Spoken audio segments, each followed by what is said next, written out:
Chapter 408. I recommend a new book, The Spear Breaks the World, book number 234-6448.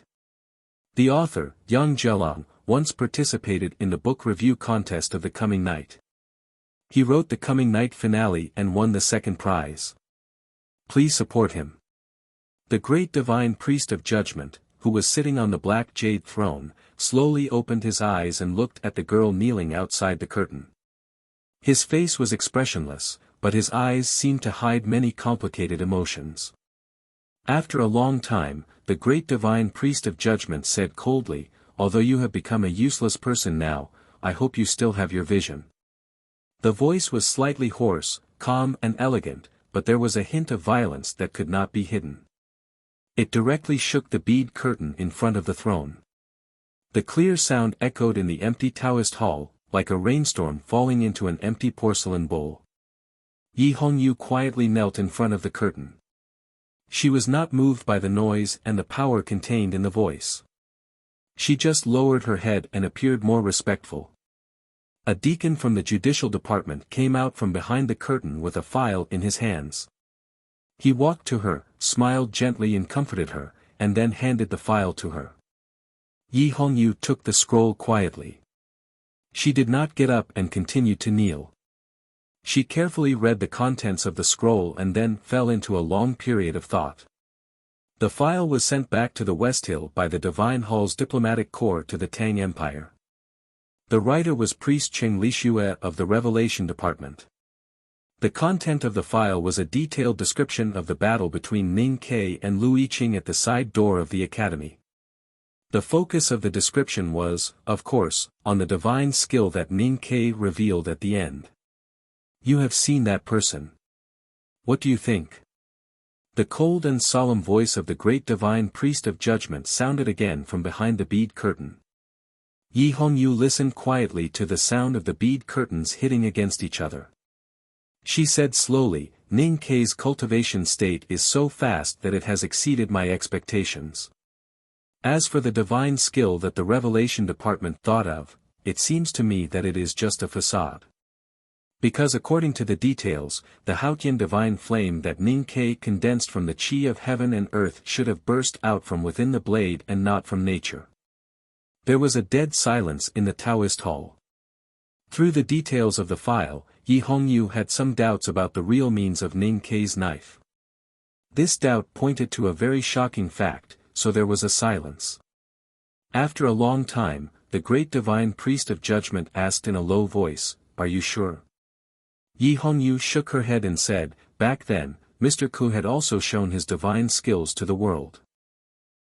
Furthermore, since Ning Ke's handmaiden had become a disciple of the divine priest of light, no one would suspect him without evidence. Even if they did, they would not be able to tell the world about it." The great divine priest of judgment looked at her, who was kneeling in front of him expressionlessly. Yi Hongyu calmly said, "I can do." The great divine priest of judgment looked at the girl's tranquil expression and felt a sense of impatience in his chest. He said angrily, "Then what is the use of you?" Yi Hongyu said after a moment of silence, "At least you have good taste." A deep, thunderous cough suddenly sounded from behind the bead curtain and could not be stopped. After a long time, the great divine priest of judgment stopped coughing and looked at her coldly through the bead curtain. He said, "Your body has been polluted by that devil, Lotus. You need to be purified. It is a good choice to choose the stone house to practice hard and hide from the world. During this time, don't bother with the affairs of the department." Yi Hongyu knew very well that the great divine priest's simple words were equivalent to stripping her of her position as the Grand Master of the Judicial Department. In fact, ever since she returned from the wilderness, she had lived in seclusion in the stone house and rarely cared about the affairs of the Judicial Department. However, ignoring and being deprived of the right to care were two different things. Now her strength was seriously damaged, and her realm had fallen to the middle level of see-through, and it was still going down. If even the position of the priest of the judicial department no longer existed, then the people in the divine hall who had suffered countless hardships in front of her might turn those mocking and contemptuous eyes into real actions. Yi Hongyu knelt in front of the great god's throne and remained silent. The great divine priest of judgment leaned back tiredly and supported his forehead with his hand. He looked at the girl outside the curtain with a trace of boredom and mockery in his deep eyes. As a giant of the divine hall, he absolutely could not accept that someone tried to maintain pride in front of the great god and refused to kneel down humbly. In the past years, because of Yi Hongyu's talent, the hierarch appreciated her, and he also thought highly of her. Together with the person in the temple, he could calmly watch her pride and even support her pride. But now, since she did not have the right to be proud, then let her be silent. I have written a letter to the temple about this matter. Your brother expressed his gratitude to me for handling it. The great divine priest of judgment looked at the girl outside the curtain indifferently, shattering her last psychological dependence. Sure enough, after hearing this, Yi Hongyu's expression became a little gloomy. Her body trembled slightly, and her eyebrows were full of self-mockery and disappointment. She was like a seemingly hard egg that finally had its thin outer shell broken, revealing the fragile inside. After an unknown amount of time, she seemed to finally wake up. A sad smile appeared on her face as she bowed to the god behind the bead curtain and said, "All these years, it is all thanks to the god's protection that I have today. Please allow this disciple to thank you for your great kindness." The great divine priest of judgment frowned and looked at the girl who bowed in front of the curtain. He suddenly felt that his decision seemed to be a little hasty. He always felt that the sad smile on the girl's lips, and the words that sounded a little desperate and sad, hid some meaning that he did not understand. After bowing, Yi Hongyu slowly stood up. Just before leaving, she looked at the great god on the black jade seat behind the curtain and said softly, "This is between the sword garret of South Jin Kingdom and the Academy. I think it is better for the judicial department not to interfere, even though this is something to be said after the fact." The great divine priest of judgment looked at her and suddenly coughed painfully again.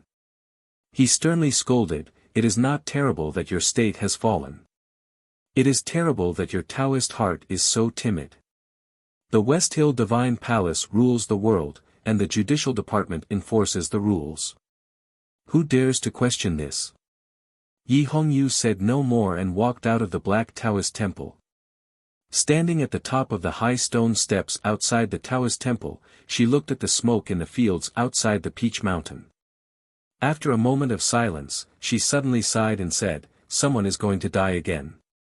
The deacon who had handed her the dossier had accompanied her all the way to the outside of the Taoist temple.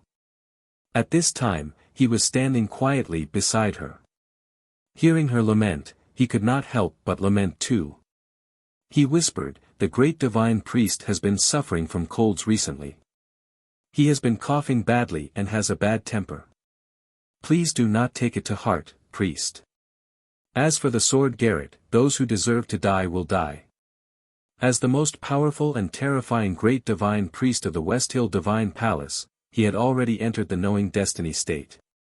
He sat on the clouds and looked at the world as if he was an ant. Such a person had long been immune to all diseases. How could he catch a cold? How could he cough? If he didn't cough, how could he be grumpy? Yi Hongyu looked at the deacons of the judicial department who were looking at her mockingly and pitifully.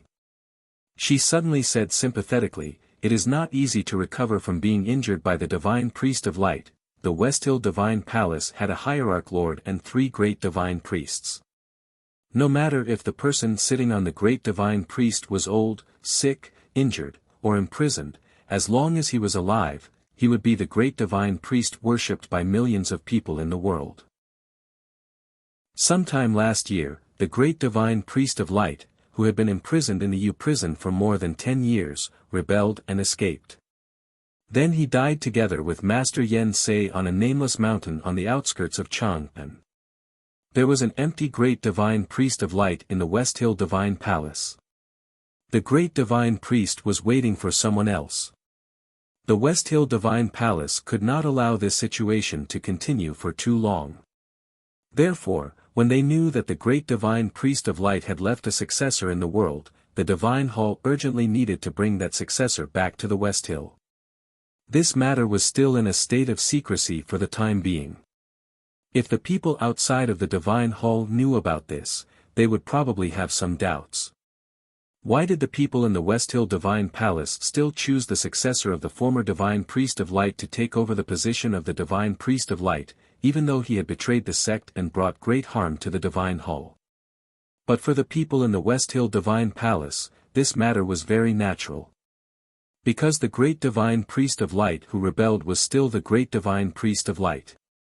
More importantly, for countless years, the inheritance of the three great Divine Priests of Peach Mountain had never been decided by the Hierarch or the great Divine Priest, but by Haotian. The inheritance of the three great Divine Priests of Peach Mountain followed different paths. The inheritance of the great Divine Priest of Judgment was a choice made by Haotian through the Judgment of Power. The inheritance of the great Divine Priest of Revelation was a choice made by Haotian through the Revelation of Prophecy. The inheritance of the great Divine Priest of Light was a choice made by Haotian through the continuation of light. The dying great Divine Priest of Light found his successor in Chang'an. This must be the will of Haotian. Then that successor must be the future great Divine Priest of Light. Especially after the news from the South Sea, the Hierarch of the West Hill Divine Palace and the great Divine Priest of Revelation became more and more confident. They did not hesitate to let the great Divine Priest of Light wait for the return of its true master. In the old brush pen shop on Lin 47th Street, Ning Ke looked at Cheng Lixue in front of him and kept silent for a long time. In the Right King's Palace of the Wilderness, he had once met the priest of the Revelation Department of the Divine Hall. In that dispute, Cheng Lixue's calm and even fair performance left a good impression on him. But today, looking at the silver-white hair of Cheng Lixue, he felt very uncomfortable. Because Cheng Lixue was a bigwig in the West Hill Divine Palace, but his attitude was so sincere and even humble. Especially when Sang Sang served tea, Cheng Lixue's respectful look made Ning Ke easily have an illusion that this guy was his and Sang Sang's future son.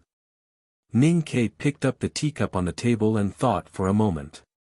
He said, "I roughly understand the ins and outs of this matter, but I really can't promise you anything." Cheng Lixue looked at him quietly and suddenly frowned. He said, "Although there have been some misunderstandings between the Divine Hall and the Academy these years, we still respect each other." Ning Ke said, "I respect Haotian Taoism very much." Cheng Lixue sighed and said, "Junior sister Sang Sang will be the Divine Priest of Light of the Divine Hall in the future.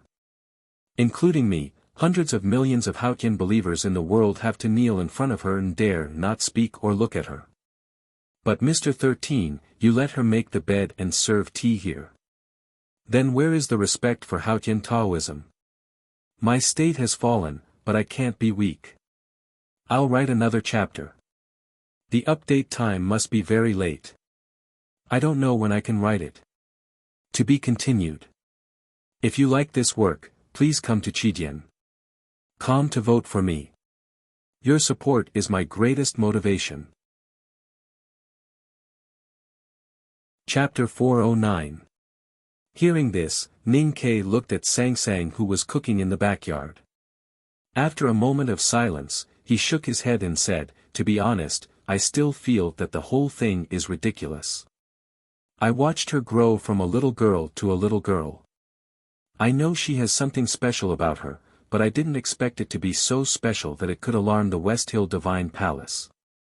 Cheng Lixue said, "Even if younger sister Sang Sang is an extremely ordinary person, she is no longer ordinary since Haotian chose her through the Divine Priest of Light. And we will definitely carry out Haotian's will and bring her back to the Divine Hall." "I don't like to hear such words and tone." Ning Ke looked at the teacup in his hand and said after a moment of silence, "Because it makes me feel that you are threatening me. It makes me feel that you are trying to take her away from me." Cheng Lixue looked at him quietly and said, "You can understand it from another perspective." Ning Ke took a sip of the cold tea and said mockingly, "Since you are determined to bring her back, how can I understand it? If I don't agree, will you just give up?" Cheng Lixue shook his head. "The Divine Priest of Light can't be without a leader all the time. Ning Ke put down the teacup and looked into his eyes. If I insist on not agreeing, what will the divine hall do? Qing Lixue heard the toughness in his words. After a moment of silence, he said with a smile, you should know what the divine priest of light means to the entire Haotian Taoism and the West Hill Divine Palace. I'm not sure. Ning Ke still stared into his eyes and asked, even at the cost of a war. Qing Lixue looked at him with a smile and said calmly, if the successor of the divine priest of light is somewhere else in the world, the divine hall will find her even at the cost of the world's blood. Ning Ke said, since you said it somewhere else, then you and the bigwigs in the divine hall must know that Sang Sang is now in Chang'an, by my side. Qing Lixue said after a moment of silence, so I am here to ask younger sister Sang Sang to go back. The word please sounds better. Ning Ke said, but I want to know how determined the divine hall is. Qing Lixue frowned slightly and said, do you want to know if the divine hall will declare war on the Tang Empire because of this? Declare war on the Academy? Do you think the Tang Empire and the Academy will go to war with the divine hall because of junior sister Sang Sang? Ning Ke thought of the bloodshed in Chang and many years ago and General Xiahou, who was still alive and well. After a long silence, he shook his head and said, the Empire and the Academy will not start a war with the divine hall over a little girl. But if you really want to take her away from me, I can tell you clearly that the Empire and the Academy will be involved in this war. Qing Lixue's face turned cold. It was not until now that he realized that junior sister Sang Sang was not as simple as a handmaiden whom he had been with for many years. It was also until now that he realized that Ning Ke really had the determination and ruthlessness to let the world flood for junior sister Sang Sang. Why should the Tang Empire and the Academy go to war with the Divine Hall because of your insolence? He sternly reprimanded, are the headmaster of the Academy and the Emperor of the Tang Empire shameless people like you who would not hesitate to cause chaos in the world for your own selfish desires? Ning Ke's expression did not change. He looked at him and said, don't forget who I am. If that day really comes, I have enough ways to drag the Academy and the Empire into this mess. There was silence in the old brush pen shop. Qing Lixue looked at him and said with a bitter smile, why can't you imagine it better? Junior sister Sang Sang is not going to the West Hill to be a prisoner or to suffer. On the contrary, she will receive the most perfect education from Haotian Taoism and become the most honorable divine priest of light on Peach Mountain. There is no harm in this for the Tang Empire, the Academy, or you. So why do we have to fight? Is it really because of his own selfish desires that he does not want Sang Sang to go to the West Hill Divine Palace, that he does not want Sang Sang to become the great divine priest of light, and that he wants her to serve him for the rest of her life? Ning Ke looked at the remaining tea in the cup and fell into a long silence. Then he suddenly raised his head and said, let me think about it. Qing Lixue looked into his eyes and said seriously, the great divine priest of revelation cannot stay in Chang'an for long. I hope you can think about it seriously and not use it as an excuse to fool me. That night, Ning Ke brought Sang Sang to the Grand Secretary's mansion. Mrs. Zhang was overjoyed to see her daughter whom she had not seen for a few days. She held her daughter's hand and walked into the backyard, leaving the quiet study room to Ning Ke and the Grand Secretary. What are your thoughts on this matter, my lord? Ning Ke asked seriously. He wanted to find some spiritual support from her expression, such as a parent's reluctance to part with their daughter, but in the next moment, he realized that it was just wishful thinking. Grand Secretary Zheng Jing's face showed some reluctance, but he was more excited and at a loss after the extreme surprise. For the believers of Haotian in the world, even if they were citizens of the Tang Empire, it would be a great honor to suddenly find out that their daughter could become the great divine priest of light of the West Hill Divine Palace. I'm thinking if I should go back to my hometown and rebuild the ancestral hall. If it weren't for the blessings of my ancestors in heaven, how could my family have such a grand event? Speaking of rebuilding the ancestral hall, even the rules have to be changed. Although there are no clear rules in the laws of the Tang Empire, according to the old rules set by the great divine priest of West Hill from the Chui family of Qinghe Prefecture more than 100 years ago, the ancestral hall of the Zheng family can be compared to the rules set by the princes. Grand Secretary Zheng Jing's face was full of joy, and he said in a trembling voice, "This is still within the territory of the Tang Empire, where the imperial power is supreme. If it were in the South Jin Kingdom or the Kingdom of Song, we could even rebuild the ancestral hall according to the imperial system. Mr. 13, how could I be so lucky?" Suddenly, he noticed Ning Kei's silence, and he smiled embarrassedly and said, I forgot myself. But at least I am better than the clan leader of the Chui family of Qinghe Prefecture. It is said that when the news of the West Hill choosing the great divine priest reached Qinghe Prefecture, the clan leader was so surprised that he became a fool. Ning Kei smiled bitterly and said, "Is it really that good to be the great divine priest of West Hill?"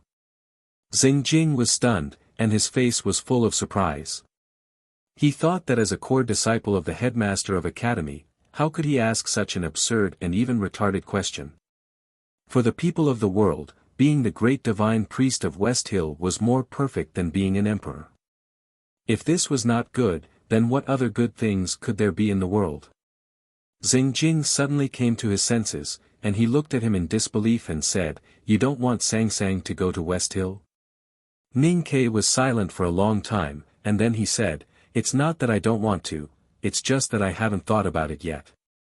Zheng Jing said in a trembling voice, "Mr. 13, you saved my daughter from a difficult situation and have taken good care of her all these years. I am very grateful for that. I also know that the relationship between you and my daughter is not an ordinary master and servant. However, please consider this matter carefully and don't make a rash decision." Ning Kei did not say anything. Zheng Jing thought of a possibility, but he felt that it was unlikely. He tugged at his beard and hesitated for a long time, and then he lowered his voice and said tentatively, "I heard that the canon does not allow the great divine priest to marry or marry." Ning Kei suddenly raised his head and looked at him, asking, "Really?" Zheng Jing looked at Ning Kei's eyes that suddenly brightened, and he was startled, thinking that his wife's guess was true. Thinking that his guess might be true, Zheng Jing suddenly forgot that Ning Kei was a student of the second floor of the academy, and subconsciously put on the airs of an elder. He stroked his beard and frowned, asking, "If Sang Sang doesn't go to West Hill, how will Mr. 13 arrange for my poor daughter in the future?" Ning Kei did not notice the change in his expression, and said, "I will marry her when she is over 16. Zheng Jing's fingers that were stroking his beard trembled, and 3 strands of beard fell off. He was waiting for Ning Kei to speak, and then he would argue with him. But he did not expect that Ning Kei would say that he would marry Sang Sang without any hesitation or concealment. "Wife?" Zheng Jing asked in a trembling voice. Ning Kei shook his head. Zheng Jing was slightly angry. Ning Kei shook his head and said, "Of course it's a wife. How can it be a crooked one?" Zheng Jing relaxed a lot, and asked with a smile, "Will you take a concubine?" Ning Kei said bitterly, "I want to, but do you think it's possible?" Zheng Jing's smile grew wider. His daughter might marry the core disciple of the headmaster of academy, and Ning Kei had promised not to take a concubine. With such a future, it would not be a pity if he did not become the great divine priest of West Hill. In that case, it's up to you whether Sang Sang goes to West Hill or not. Zheng Jing, the Grand Secretary, had always been a very decisive person. Otherwise, he would not have directly divorced his wife and killed her servant after Sang Sang was killed by his wife, even with the pressure from the Empress.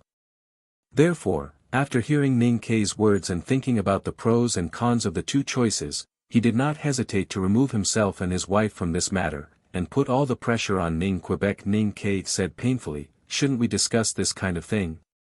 Zheng Jing stroked his slightly painful chin, and said while shaking his head, "Sang Sang is still in Mr. Ning's household register, and you two have a deep relationship. In terms of emotion and reason, Mr. Ning should also make the decision." Ning Kei suddenly realized that his future father-in-law was not someone who could be easily fooled. Xing Jing looked at him and sneered, "Don't think that you can fool me and refuse the request of the West Hill Divine Palace just because you are a student of the second floor of the academy." The night was getting late. Mrs. Zheng walked out of the backyard with Sang Sang, and her face was full of reluctance. Xing Jing pulled his wife aside and whispered a few words to her. Mrs. Zheng covered her mouth and was slightly shocked. When she looked at Ning Ke again, the look in her eyes was very different from before, and it was extremely loving. "I thought that Mr. Ning would come often in the future, so I ordered someone to prepare a guest room in the backyard." Mrs. Zheng looked at Ning Ke and said with a smile, "Why don't you rest here tonight?" Ning Ke suddenly felt that he had walked into the world of strange stories, and he had the urge to run away. "I have an urgent matter to attend to later." He stood up and asked Sang Sang to spend more time with his parents in the Grand Secretary's mansion, and then he left.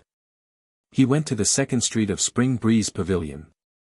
Chao Xiaoshu's house was on this street. To be continued. If you like this work, please come to Chidian.com to vote for it. Your support is my greatest motivation. Chapter 410. Chi 4 had been waiting outside the Chao mansion.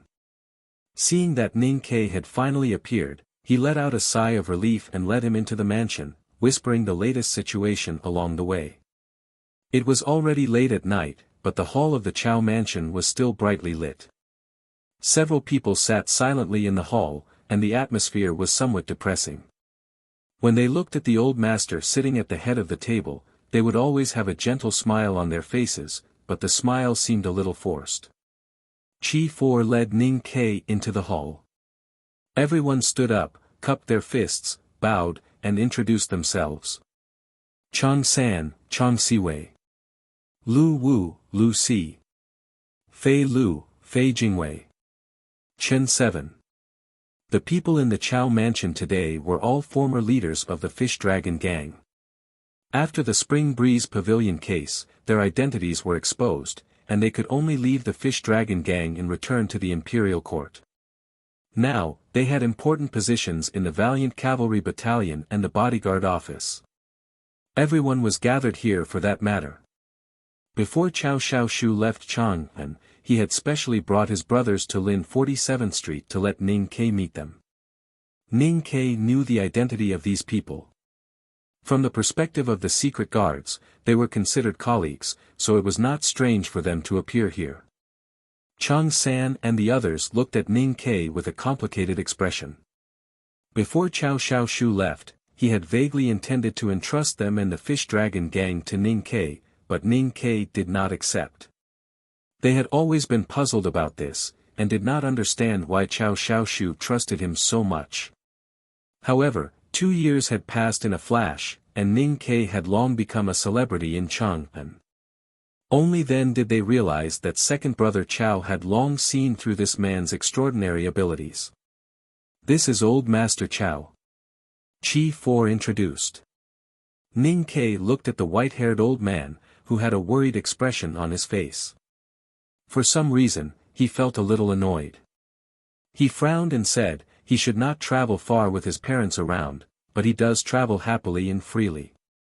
Old Master Chao sighed and explained for his son, "In the beginning, I wanted him to take the scholarly exams, and then I wanted him to seek an official position. I've restrained him for half his life. Now that he finally has a chance to get rid of all this, let him go." Ning Ke was slightly taken aback. He did not expect Old Master Chao to be so open-minded. He also thought about how Chao Xiaoshu had been the emperor of the underworld in Chang'an for many years. Old Master Chao, who came from a family of scholars, did not care about him at all. He thought that Old Master Chao was a smart person who had ideas but was not good at giving them. After figuring this out, he no longer had to hide from the old man. He looked at the people around him and said, "I have interrogated the South Jin Kingdom Sword Master. Second brother Chao must have fought with Liu Bai." There was a burst of exclamations in the hall. Chang Siwei's face was full of worry.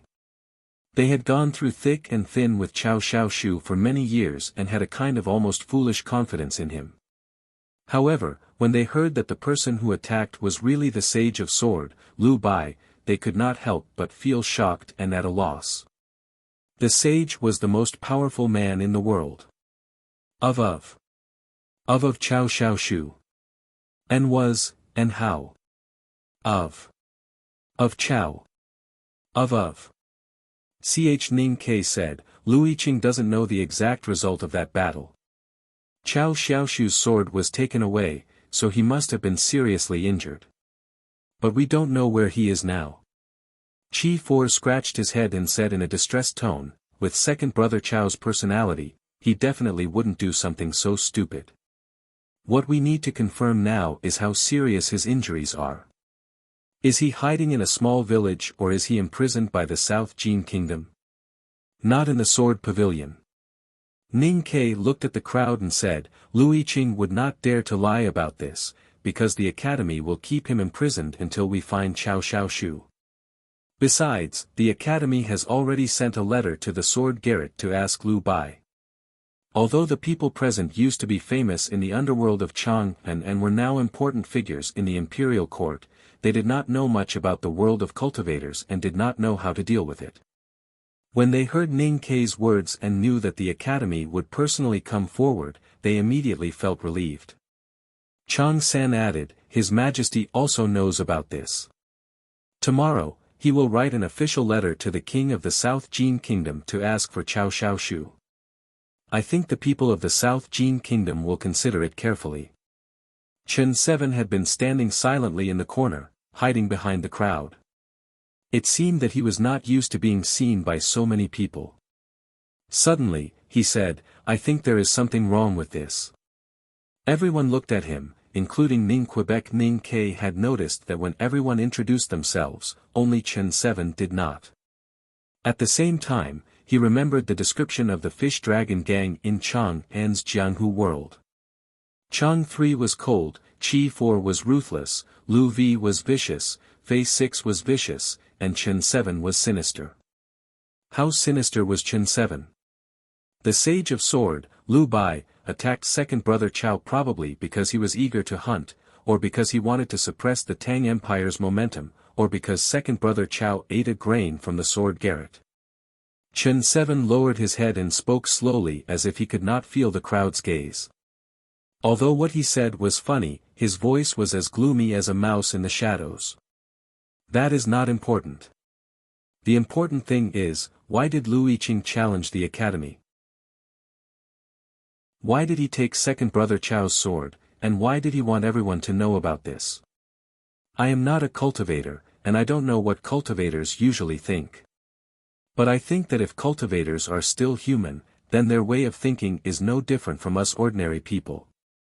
Ning Ke nodded and said, I can prove that. Chen 7 slowly raised his head, and his small eyes shone with a dim light. Liu Bai is the most powerful man in the world, so he cannot be an idiot.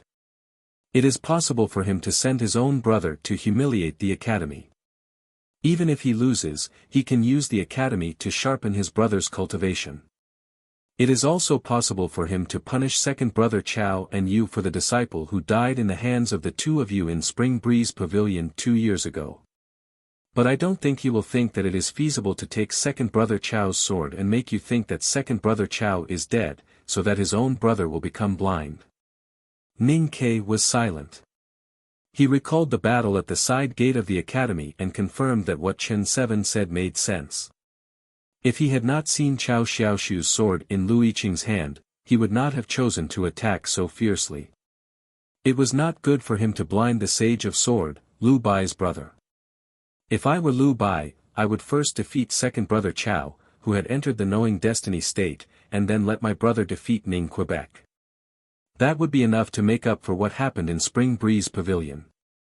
There is no need for me to make the academy and the Tang Empire a mortal enemy. Chen 7 continued softly, according to the intelligence of the bodyguard office, when you entered the second floor of the academy, your name immediately spread throughout the cultivation world.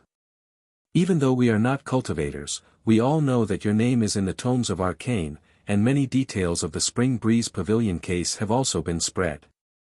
The natural speed of transmission of information is definitely not that fast. At that time, there was already someone behind the scenes adding fuel to the fire. They wanted the Sword Garret of South Jin Kingdom to focus on second brother Chao and Yu. Then I believe that there was also someone behind these two incidents. Lu Yiqing holding second brother Chao's sword is one of them. Chen Seven looked at everyone calmly and said, there is only one place in the world that has the ability and courage to provoke the relationship between the Tang Academy and the Sword Garret of South Jin Kingdom, and also has the right to benefit from this matter. That is the West Hill Divine Palace. Outside the capital of South Jin Kingdom, there was an ancient black and white pavilion on the cliff. It was called the Sword Garret. The building of the Sword Garret led into the cliff. It was a big, quiet cave. The top of the cave reached the peak, and sunlight shone through. At the bottom of the cave, there was a green pond and a thatched hut. It was like a small world of its own. Lu Bai sat in his own small world and looked at the fine bubbles spurting out by the blind fish in the green pond. He slowly reached out and pushed his long hair behind his back. He asked indifferently, "Who can give me an explanation?" The news of Lu Yiqing's defeat in the academy and his blindness had already spread to the South Jin Kingdom. Along with this news came 2 letters from the Tang Empire. One of the letters was written by the Tang Emperor himself, and it was now in the bedchamber of the king of South Jin Kingdom. The king was extremely angry, but also extremely helpless. The other letter was written by an old woman in the academy. It was now quietly placed beside Lu Bai's legs. The seal had been cut, and he had probably already read it. Beside the green pond, more than 10 important second-generation disciples of the Sword Garret knelt. When they heard their master's question, they lowered their heads in silence and did not know how to answer. Lu Yiqing had been defeated in a direct challenge. How could they explain this? Lu Bai looked at the green pond in front of him and said expressionlessly, "My own brother has become a blind man. Who can give me an explanation for this?" A disciple of the Sword Garret said indignantly, "The academy is too ruthless. We must what? Revenge? Why do we need revenge?" Lu Bai said coldly, "Swordsmanship is about the spirit and boldness of advancing forward. Since I wanted him to defeat and kill Ning Ke, then it was natural that he would be defeated and killed by Ning Quebec. Moreover, I wanted him to go to the academy to seek defeat so that he could cleanse his sword heart."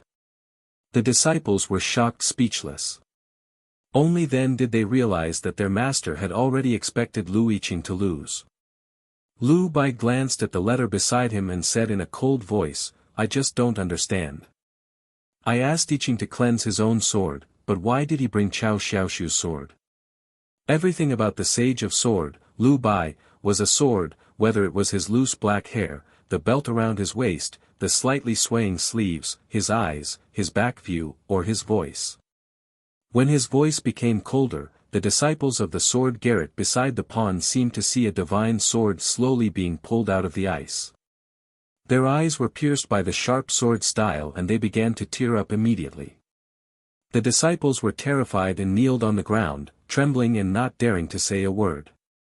Lu Bai slowly turned around and looked at the disciples beside the pond coldly. He said, "My brother is an idiot in everything except swordsmanship." Because of his idiocy, he didn't even think of a way to provoke Ning Ke with Chao Xiaoshu's sword. Then who helped him think of it? There was dead silence in the cliff cave behind the Sword Garret. After a long time, one of the disciples who was kneeling beside the pond slowly straightened up. Then he stood up and took 2 steps towards the pond. He bowed deeply but did not speak. Lu Bai looked at this disciple and said coldly, "Is the judicial department better than the Sword Garret?" There is one more chapter. It was written before 1130. To be continued. If you like this work, please come to Chidian.com to vote for me. Your support is my greatest motivation. Chapter 411. The blind fish in the little green pond were still spitting bubbles. The yellow grass by the pond was still yellow and weak. They were like the companions in the hut. Hearing Lu Bai's question, the disciple who walked to the pond was shocked. He had decided to confess everything, but he did not expect that his master had already known his true identity. Lu Bai said, "I have raised you and taught you for 7 years. You can even keep a cold sword warm. I did not expect that the judicial department was born to be a block of ice." The sword garret disciple was silent for a long time before he bowed again and sincerely apologized, "I'm sorry. I didn't expect that it would end up like this." Lu Bai said expressionlessly, "If the judicial department wants to borrow the sword of the sword garret to kill someone, they should tell me in advance. Taking without asking is not borrowing, but stealing." The disciple sighed and said, "It is my duty. I do not want to do this." "I know you do not want to do this," Lu Bai repeated tiredly. The disciple slowly straightened his body and calmly looked at Lu Bai across the pond. The fact that he could withstand the fierce sword style from Lu Bai showed that his real cultivation state was much higher than usual. Of course, even if his cultivation state was several levels higher, he would still not be a match for Lu Bai. But there was no fear on his face. The sage of sword Lu Bai was the most powerful man in the world. He was feared by countless cultivators. But he was a deacon of the West Hill Divine Palace. His orders came from the Black Taoist Temple in Peach Mountain. In Lu Bai's words, he borrowed Chao Xiaoshu's sword by virtue of his authority to manage the sword garret. Then he lent it to Lu Yiqing, who was about to go to Chang'an, and said a few words to him. Taking without asking was indeed not borrowing, but stealing. But since the West Hill Divine Palace wanted to borrow the sword to kill someone, then borrowing was borrowing. Even if it was stealing in the eyes of the world, it was still borrowing. After all, Lu Bai was a visiting professor of West Hill. He had to follow Hao Tian's orders. What could he do to him? Whether Prince Long Qing is dead or alive, I think he is ruined. Lu Bai looked at him and said. The disciple replied respectfully, "Yes." Lu Bai said again, "I heard that Yi Hongyu was also ruined after coming back from the wilderness." The disciple said calmly, "Yes." Lu Bai laughed and said, "Will you take over the position of Grand Master after returning to Peach Mountain?" That disciple also laughed, using silence to express his acknowledgement. Lu Bai smiled even more happily and said, "Doesn't that mean you can become the great divine priest of judgment in the future?" The disciple smiled without saying a word. The smile on Lu Bai's face suddenly disappeared. He looked at the disciple and said expressionlessly, "Although it is my honor as a teacher that a disciple of the sword garret can inherit the position of great divine priest, I suddenly thought of something. If you really become the great divine priest of judgment, it will be inconvenient for me to kill you." The disciple's body stiffened as he looked at the other side of the pond. "Since you are not the great divine priest of judgment, then you have to pay a price for stealing." The disciple's expression suddenly turned cold. He wanted to say something, but he found that there was a hint of sweetness in his mouth. There was something soft and slippery between his teeth. Then he realized that it was his own tongue. Immediately after, his head was severed from his neck and fell to the ground beside the pond. It rolled around and rolled into the green pond. A moment later, a few streaks of blood appeared in the pond. The blind fish smelled the taste of its food and began to spit bubbles more cheerfully. The disciples of the sword garret who had been silently kneeling beside the pond came up and began to clean up the headless corpse. They noticed that the neck cavity was smooth and bloodless, and the fracture seemed to be covered by a transparent film. They could clearly see the trachea, esophagus, bones, and blood. They felt a little disgusted. To Lu Bai, killing an important figure of the judicial department of the Divine Hall was as easy as killing a mouse. His expression did not change at all. However, when his gaze landed on the letter from the academy, his brows gradually furrowed. Find Chao Xiaoshu and send him safely back to Chang'an City. Exchange for my brother. The disciples of the sword Garrett looked at each other and left with the order. At this time, a middle-aged man walked in from outside. He looked at the floating blood bubbles in the green pond and sighed softly. He walked behind Lu Bai and asked respectfully, "Senior brother, has the problem been solved?" Lu Bai said, "If killing could solve the problem, then the world would be much better in my eyes." The middle-aged man said bitterly, "I heard that the great divine priest of judgment valued him very much. This time, he really wanted him to go back to Peach Mountain to take over Yi Hongyu's position. Senior brother, you could have cut off one of his hands. Why did you have to kill him?" After a moment of silence, Lu Bai said, "Bring me a pen and paper." Sunlight poured down from the entrance of the cave on the peak and condensed into a beam that shrouded the green pond, the hut, and the person beside the pond.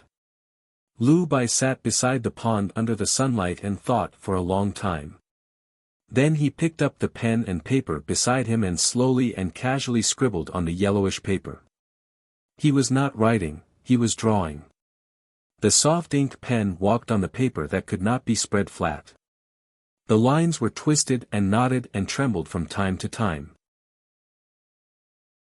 A few simple strokes formed a hollow long and narrow object with difficulty, but it could not be seen what it was. The format was very clumsy, and it looked like the work of a naughty child. However, such a clumsy and simple painting seemed to exhaust Lu Bai's energy. Under the reflection of the water, his cheeks looked a little pale and haggard. The middle-aged man glanced at the painting and his body suddenly stiffened. "Can you tell what I drew?" Lu Bai asked. After a moment of silence, the middle-aged man said in a slightly hoarse voice, "Senior brother, you drew a sword." Lu Bai said with satisfaction, "You can tell that it is a sword." "Junior brother, it seems that your state has improved."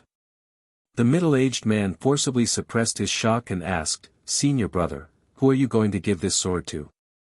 Lu Bai said calmly, "To West Hill, to Yi Hongyu." The middle-aged man could no longer control his emotions. He knelt behind Lu Bai and said in a trembling voice, "Senior brother, why did you do this? Why did you send it to the Tao addict?" Lu Bai looked at the paper in his hand and said, "Because after the divine priest of light died in Chang'an, only this woman in the whole Peach Mountain still made me admire her. But the sword Garrett and the judicial department have broken up." The middle-aged man said anxiously in a trembling voice, "If Yi Hongyu really understood your sword style, won't she become a great enemy of the sword Garrett in the future?" Lu Bai said, "Even without my sword, the Tao addict can still cross the threshold again. I just hope that she can do it faster." He raised his head and looked at the sunlight falling on the peak. He said expressionlessly, "The old judge lent a sword to Yiqing, so I will lend a sword to Yi Hongyu." The purpose of lending a sword was to kill. In a remote stone house in the Peach Mountain of West Hill. "Priest, I am just a messenger. Please don't take it to heart." Chen Bachi looked at Yi Hongyu in front of him. His eyes flickered on the loose green Taoist robe on her, and then fell on her beautiful and charming face again. He used to be the commander of the cavalrymen of Divine Hall. Although he was forced by Ning Ke to accept the punishment of the Black Ink Garden disciples when they encountered the horse gang, he was beaten with thorns and stripped of all his duties. But he still had the strength of the upper see-through state, so he still had a high status in the judicial department. In the past, his direct superior was Prince Longqing, but the person he truly feared was Yi Hongyu in front of him. Even if Yi Hongyu was in such dire straits now, he still felt a little difficult to breathe in front of her. He naturally used the old title and spoke very carefully. But after all, things were changing. Everyone in the Divine Hall knew that the great divine priest of judgment had suspended Yi Hongyu from her duties as the priest and asked her to meditate and reflect. Perhaps because of the influence of this matter, Chen Bachi's eyes became more presumptuous than before. While Yi Hongyu was calmly looking out of the house, his eyes moved back and forth on her beautiful cheeks and body. The reason why Yi Hongyu, Mo Shanshan and Lu Qinjia were called the three addicts of the world was not only because of their high cultivation states, but also because they were all very beautiful. Yi Hongyu had always been very beautiful. Her figure had always been very good and very attractive. Now, her delicate and alluring body was shrouded in a wide green Taoist robe. However, Chen Bachi had seen too many images of her wearing a red short skirt. At this moment, the wide green Taoist robe seemed to have disappeared, revealing a pair of straight, tight, and smooth thighs. The young girl was still beautiful and attractive. And because of her current gloomy situation, her timidity made her beauty more real, making some people have the courage to possess this beauty. Chen Bachi's eyes were a little obscene, but he did not dare to do so in his heart, because he did not have the courage. It had nothing to do with the majestic memories of the Tao addict in his heart, but related to what he was going to say today. Lord Luo Kadi is the commander of the Divine Guards and the trusted aide of the Hierarch Lord. You should be very clear about his cultivation state, priest. If he is willing to participate in the fight for the Divine Priest of Judgment, the chances of winning are very high. Seeing Yi Hongyu turn around, Chen Bachi respectfully bowed and said, if priest thinks this is feasible, the commander will personally come to express his affection and determination to you. He also said that as long as you agree, he will immediately go to the Hierarch Lord to propose marriage. Yi Hongyu looked at the seemingly respectful old subordinate in front of her and was silent for a long time. Then she calmly said, give me some time to think about it. Chen Bachi said repeatedly, of course, of course. Yi Hongyu slowly closed the door of the stone house and then sat back on the stone bed shrouded in darkness. For a Haotian Taoism woman who had almost nothing left but her face and body, a dignified commander of the Divine Guards coming to propose marriage was not only of course, but also a surprise. Her expression was still calm, but her body under the loose green Taoist robe could not help but tremble. The stone bed made a squeaking sound, as if it would collapse at any time. The more I write about Yi Hongyu, the more I like her. I have decided not to let her fall in love, marry, and be alone for the rest of her life. Is this the so-called possessiveness? See you all tomorrow. To be continued. If you like this work, please come to Chidian.com to vote for me. Your support is my greatest motivation.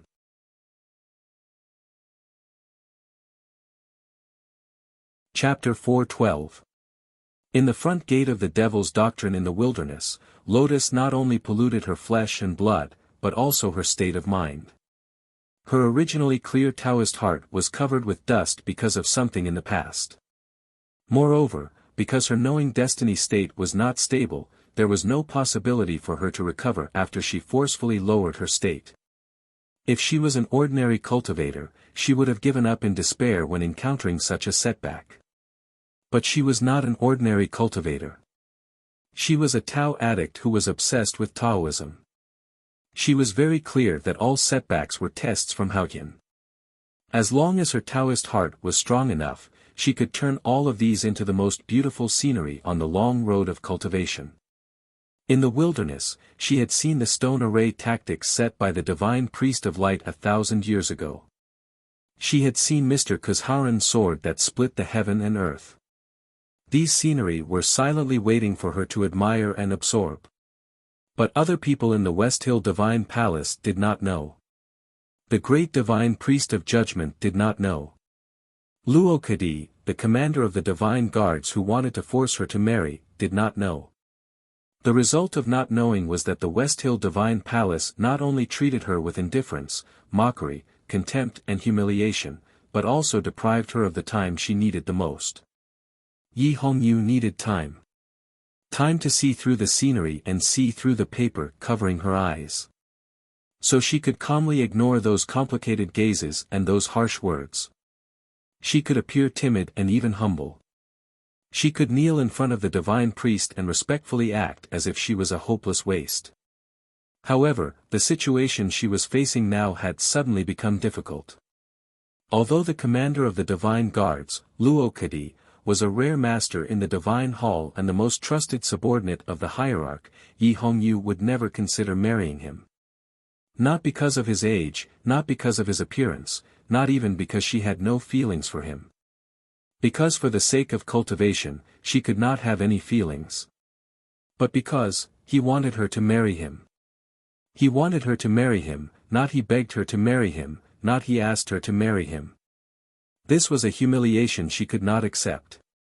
Yi Hongyu silently sat on the stone bed, her hands clutching the green Taoist robe so tightly that her knuckles turned white. Do I really have to go back to the temple? Chen Pippi, you damn fatty, you bitch, you idiot. I only scared you when you were young. Why did you run away? Why don't you go back to the temple now? If you don't go back, my brother won't forgive me.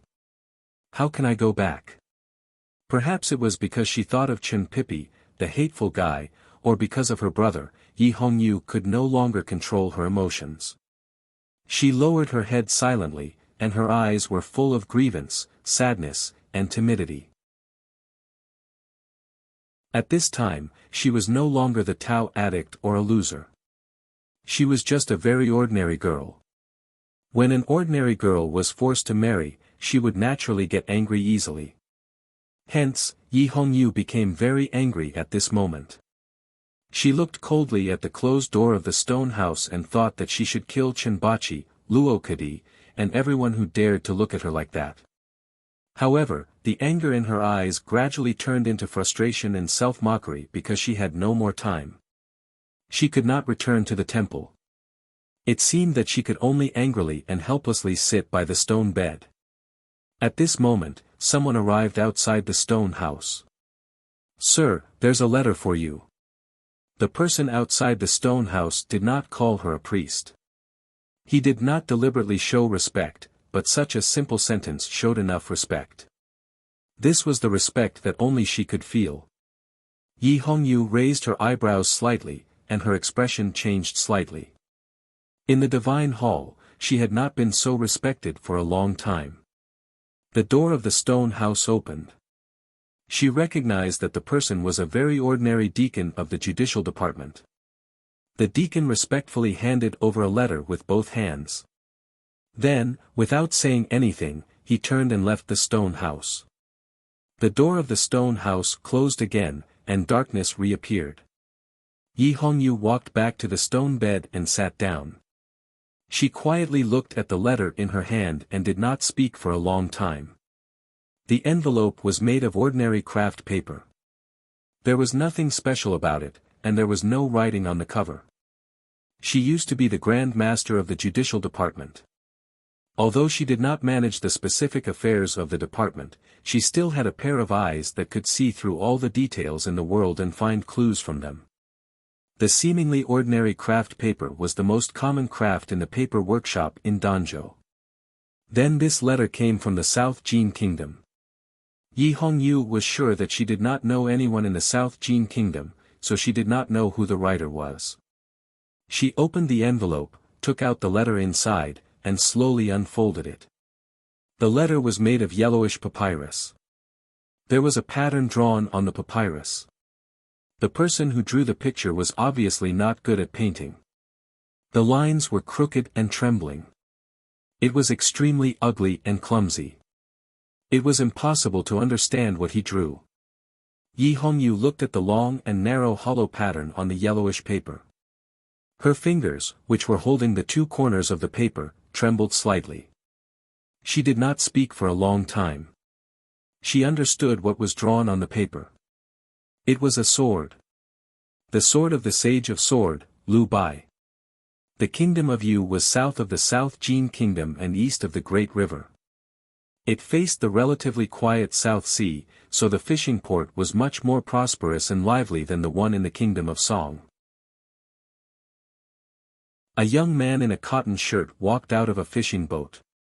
He stretched towards the sun and then squinted his eyes, signaling his subordinates to complete the following tasks. This young man's appearance was exceptionally handsome. The severe scar on his cheek didn't make his face appear sinister. Instead, it made him look more composed. He squinted at the red rising sun and felt the wet sea breeze on his cheeks. Suddenly, he felt an unprecedented satisfaction. He said in a low voice, "It doesn't seem bad to live like this for the rest of my life." The young man's subordinates were arguing fiercely with the fish and salt merchants. But these things seemed to have nothing to do with him. He just looked at the sun in silence. The people in the fishing port only knew that this young man was a big merchant from the north. He was in the salted fish business. No one knew what kind of dazzling life this young man had before he started selling salted fish, and what kind of reputation he had in the world. The young man used to be a prince of the Yen kingdom. He was the most famous young powerhouse in the West Hill Divine Palace. He was a brilliant and beautiful man who had planted several peach blossoms on the threshold of the Knowing Destiny state. But now, he was a merchant selling fish. Even though he had been shot in the chest by Ning Ke and his cultivation state was destroyed, even though he had abandoned himself to fight for food with the beggars in the broken temple, he was still Prince Long Qing. Without cultivation state, he still had his fists. Even if his fists could not resist the wind and rain of the world, he still had his wisdom. Most importantly, since he was not dead, he wanted to live a better life. In half a month, he unified the beggar gang inside and outside the capital of the Yen kingdom and became the gang leader. Then, he took a part of the gang's wealth and some loyal subordinates to the Song kingdom. He opened a wine shop and defeated all his peers on the street in a short time. Then, he sold those wine shops, teahouses, and restaurants to an official of the Song kingdom at half price. With 1,000 taels of silver, he started a peddling business. He bought salted fish from the Yu kingdom and sold them to the South Jin kingdom or the Yen kingdom. The business was good. Sometimes, Long Qing could not help but sigh. It seemed that he could do everything well. In such a short time, he had become a big merchant. What was there to be dissatisfied with? However, looking at the salted fish in the bamboo basket, he could not help but think, even if he became the richest merchant in the world, what was the difference between him and the salted fish in the basket? I am in an extremely bad state today. I have a problem with my emotions. This is the only chapter. To be continued. If you like this work, please come to Chidian.com to vote for me. Your support is my greatest motivation.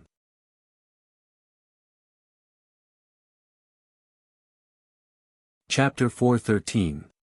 It was common to feel emotional about the sea, but it was rare to feel emotional about salted fish. However, when he thought about what had happened to him in the past year, even though he was facing a basket of salted fish, Long Qing could not help but sigh. However, he was very clearly aware that any emotions like sighing and sighing with emotion were too unnecessary to him right now. Moreover, it would cause his mind that had just calmed down with great difficulty to once again feel the pain and despair that was difficult to restrain. So, he silently prepared to leave the fishing port. Suddenly, he stopped in his tracks. His exquisite leather shoes pressed against the wet and slippery ground as he slowly turned his body around. He saw a boat rising and falling in the waves in the distance, which was full of morning light. Long Qing's eyes were still much sharper than ordinary people's, and he saw a Taoist in indigo standing on the boat. The Taoist in indigo on the boat looked ordinary and there was nothing special about him, but he couldn't move his eyes away because his body became extremely stiff because of the shock. Fishermen and coolies carried heavy catches on their backs and walked through the slippery deck. On the shore, merchants were smoking cigarettes and shouting arrogantly. Seabirds were flying back and forth between the surface of the sea and the ship's mast. The fishing port of Yu country was busy and noisy as usual. It seemed that no one had seen that small boat. Long Qing silently looked at the boat and the Taoist on the boat from a distance of hundreds of feet. His eyes were uneasy with the ups and downs of the waves in the distance. He was not a cultivator now, but he still had his insight. It was clear that the Taoist in indigo must be a cultivator, and he couldn't see through him at all. Even he, who was once powerful, couldn't see through him. The Taoist in indigo on the boat in the distance stood at the bow of the boat with his hands behind his back. He slightly raised his head to look at the rising sun in the east, and his whole body seemed to melt in the reddish morning light. Looking at the back of the Taoist in indigo, Long Qing suddenly had an impulse to run away. At this moment, a calm but oppressive voice sounded in his mind. Is there really such a thing as satisfaction in the world? The Taoist in indigo on the distant sea did not turn around, so he couldn't see whether he spoke or not. But Long Qing knew that the voice in his mind was the Taoist's question. Hearing this question, his handsome eyebrows slightly frowned, and he seemed to be in pain. He lowered his head to look at a struggling shrimp in the mucus at his feet, and murmured, "What can I do if I can't be satisfied?" Then, he raised his head and looked at the Taoist in indigo on the boat in the distance. With some resentment and frustration, he said, "The light has abandoned itself, and the darkness disdains to kill itself. What right do a good-for-nothing like me have to complain? What kind of life can I hope for?" The Taoist's voice sounded again in Long Qing's mind from thousands of feet away. "You have experienced so many things in the past year, but you still don't understand the real relationship between light and darkness. You've experienced so many things in the past year. Don't tell me you still don't understand the true relationship between light and darkness." Long Qing thought of the dream when he was climbing the mountain in the academy. It was a dream that made him extremely painful, proud, glorious, and ultimately frustrated. Thinking of the boundless golden light in the dream, he suddenly understood something. His body suddenly became cold and began to tremble uneasily under the late spring sun. But that is not my original belief. He stared at the Taoist in indigo on the boat in the distance. His trembling voice was like the wind on the mast. It came out from his lips and teeth stiffly and coldly, with endless despair. The Taoist in indigo did not turn around. He still looked at the red morning sun with his hands behind his back. "Can belief satisfy you?" Long Qing replied, "It used to be." The Taoist in indigo was silent. Long Qing lowered his head and looked at the struggling shrimp at his feet. He asked painfully, "Is this really okay?" The Taoist in indigo said, "Yes." Long Qing asked with some confusion, "Is it worth it?" The Taoist in indigo said, "It depends on whether you are satisfied or not. If you are satisfied with the present, it is not worth it. If you are not satisfied, it is worth it. I have always thought that there is no real satisfaction in the world, so I think it is worth it no matter when." In the end, it came back to the original problem of satisfaction. Long Qing forcibly suppressed his confusion, shock, and helplessness. He frowned and thought hard. In a long silence, he recalled the past and guessed his future life. Was he really satisfied? In capital Cheng, he led the beggars to fight for food and territory. He stole money by kidnapping and cheating. Finally, he earned a sum of money and went to the kingdom of Song to open a shop and sell salted fish to earn money. Just like that, he lived a peaceful and happy life and became an ordinary successful businessman. He married a beautiful and gentle wife, had 2 concubines, and had many children. Many years later, when he was old and made sure that no one in Yan Kingdom was after him, he secretly took his family back to capital Cheng. He knelt on the royal road outside the palace and pointed at the equally old emperor. He trembled and told his grandson that Grandpa had a good relationship with the emperor, but he should have been sitting there. Then, he was about to die. He asked his family to carry him to the West Hill Divine Kingdom. He came to the foot of the holy mountain full of peach blossoms and squeezed into the crowd of sick women who came to pray to heaven for medical help. Then, he weakly lay on the stretcher and watched the indifferent and proud cavalrymen of Divine Hall and the black-robed deacons pass by. He looked at the majestic Taoist temples on the high ground.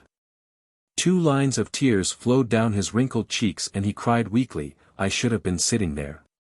That kind of life was right.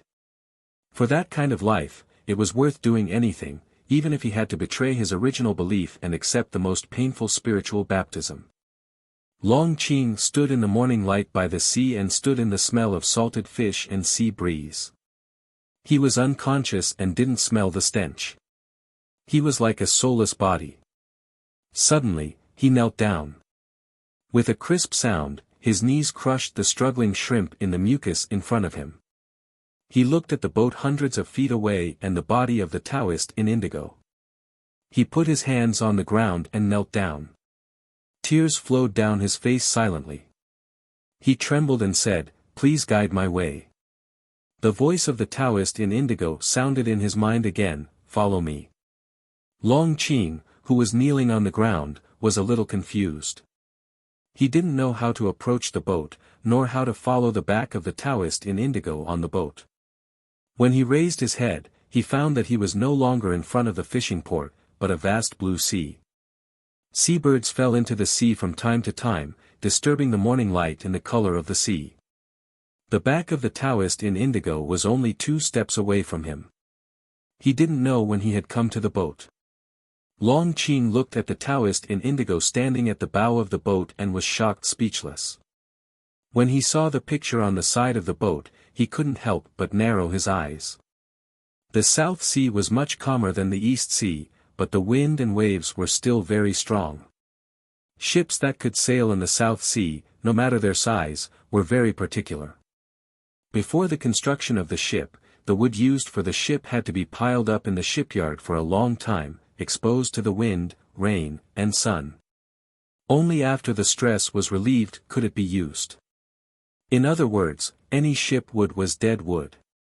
However, at this time, a peach blossom grew on the side of the boat. A new peach blossom grew from the dead wood. It was a black peach blossom, slightly trembling in the sea breeze and threatening in the morning light. "I have something to report to you. In the past 2 days, I really have emotional problems, and I really can't write. That's all I have to take responsibility for. I will change it as soon as possible and will never miserably step into the same mistakes as last month. Fortunately, I can have a day off tomorrow. I will deal with the details and emotions, and then I must put pressure on myself. I will have 3 chapters on Sunday and 3 chapters on Monday. If I feel right, then I hope that the 3 chapters can last for 2 more days. I bow to you. To be continued. If you like this work, please come to Chidian.com to vote for me. Your support is my greatest motivation.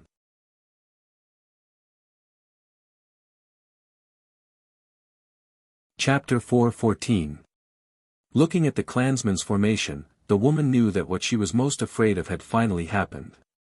Looking at the mud on her body and smelling the stench, she thought about what might happen.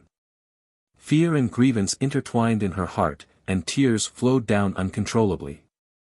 She looked at the chief and asked in a trembling voice, "What happened?" The strong man looked at her angrily and growled, "You put a man from another place in the house, and you dare to ask us what happened? You unfaithful B*tch, you're a disgrace to the whole clan." The woman lowered her head in silence, panicked and didn't know what to say. Although she wanted to explain that nothing had happened between her and the man from another place, she knew that the clansman wouldn't believe her. More importantly, she knew very well that she was indeed unfaithful and wanted something to happen between her and the man from another place. The chief coughed lightly and stopped the villagers from smashing the house. He walked to the woman, looked at her slightly lowered head, and glanced at her plump breasts. He sighed and said, "Lindsay, although you are from Ueluan, can we not treat you well after you married into our village?" The woman lowered her head and begged with a trembling voice, "Thank you for taking care of me all these years, 4th elder master and the clansman." The chief's face suddenly turned cold. He said, "After Brother Cheng died, I made the decision to let you remarry. You refused and said that you wanted to keep your chastity for Brother Cheng. So we did as you said. But what are you doing now?" Hearing this, the woman raised her head and looked at the strong man. She thought sadly, "Chief, you want me to remarry your son? How can this be? When Brother Cheng fell off the cliff and died while picking herbs, he was by his side. Who knew what had happened at that time? At this moment, Chao Xiaoshu walked out of the house. The villagers saw that the man from another place didn't run away and even dared to appear in front of them. They became even angrier and brandished their hoes, ready to beat him to death. However, the clan elder strangely stopped the crowd. Chao Xiaoshu had been listening for a while in the house. Looking at the situation, he knew what had happened. When he was in Chang'an, he knew that the people of the Great River Nation were conservative and traditional, especially women in rural villages and towns, had an extremely low status. However, he didn't expect that such a storm would arise. He walked in front of the clan leader and gave a few sincere words of explanation. The clan leader expressionlessly shook his head and said, "This matter concerns the reputation of our clan. How can we let such a shameless woman go so easily?" Chao Xiaoshu said calmly, "If I really had an affair with her, would the clan leader punish me?" The chief looked at him and said after a moment of silence, "I know you are a Tang, so as long as you apologize and leave a sum of money as compensation, you can leave." Chao Xiaoshu glanced at the trembling woman and asked, "What are you going to do with her?" Before the chief could say anything, the strong man fiercely said, "Drown him in the pig cage." The words, pig cage, seemed to have a strange allure to these villagers. Immediately, shouts rang out in the small courtyard. They all shouted that they wanted to drown the woman in the pig cage, and then strip her naked and beat her with a paddle. Chao Xiaoshu looked around and saw the greedy and obscene looks in the men's eyes. He looked at their twisted faces because of excitement and said softly, "It seems that we can kill these people." The small courtyard under the big banyan tree suddenly became quiet. The clansmen seemed to think that they had heard something, but they could not believe what they had heard. The chief's face suddenly became gloomy. He looked at Chao Xiaoshu and was about to say something. However, before he could speak, Chao Xiaoshu turned to look at the woman and asked gently, "Do you think we should kill these people?" The woman's body was slightly stiff, and she came to her senses after a moment. She had been desperate, but now, looking at Chao Xiaoshu's gentle expression, she felt that hope was returning to her body. She looked at the hateful clansman, and her body suddenly trembled violently. She cried and said, "I am not from this village. I am from the forest of Yueluan Kingdom. I was sold here by human traffickers. My husband is dead. They want me to marry the chief's son. I don't want to marry, I don't want to marry." She had never said these words to outsiders because there were no outsiders in this remote village. No one believed her words, and even if they did, no one dared to sympathize with her. So she wanted to know the story of the outside world, and wanted to have a story with the outside world. At this moment, she finally shouted these words because she wanted to live. "It's good that you killed them." Chao Xiaoshu looked at the people in the yard and asked, "Who did you kill?" The woman pointed at the white-haired chief and the strong man, and said in a trembling voice, "This father and son deserve to die the most." Chao Xiaoshu took 2 steps forward. The clansmen in the yard raised the hoes and iron forks in their hands, wanting to hit him. The fence was trampled by these people. Chao Xiaoshu picked up a piece of bamboo. Then he waved it twice. The heads of the chief and the strong man flew up. The clansmen looked at this scene in a daze, and their faces suddenly turned pale. Someone shouted, and everyone fled in all directions. No one cared about the 2 bodies on the fence. Murder. Go and report it to the government. Frightened and desperate cries rang out in the village, startling the fish in the pond and disturbing the birds in the banyan tree. It tore apart the peace and rules that had lasted for thousands of years. The headless bodies of the chief and his son were still lying in the simple and crude yard. The woman's face was pale, and her body was trembling slightly. But the luster in her eyes was brighter than it had been in the past 10 years. Chao Xiaoshu looked at her and asked, "Do you still miss this village and this yard?" The woman shook her head and murmured, "How could I?" Chao Xiaoshu said, "Then come with me. The woman looked at his eyes in surprise, and her eyes were full of surprise.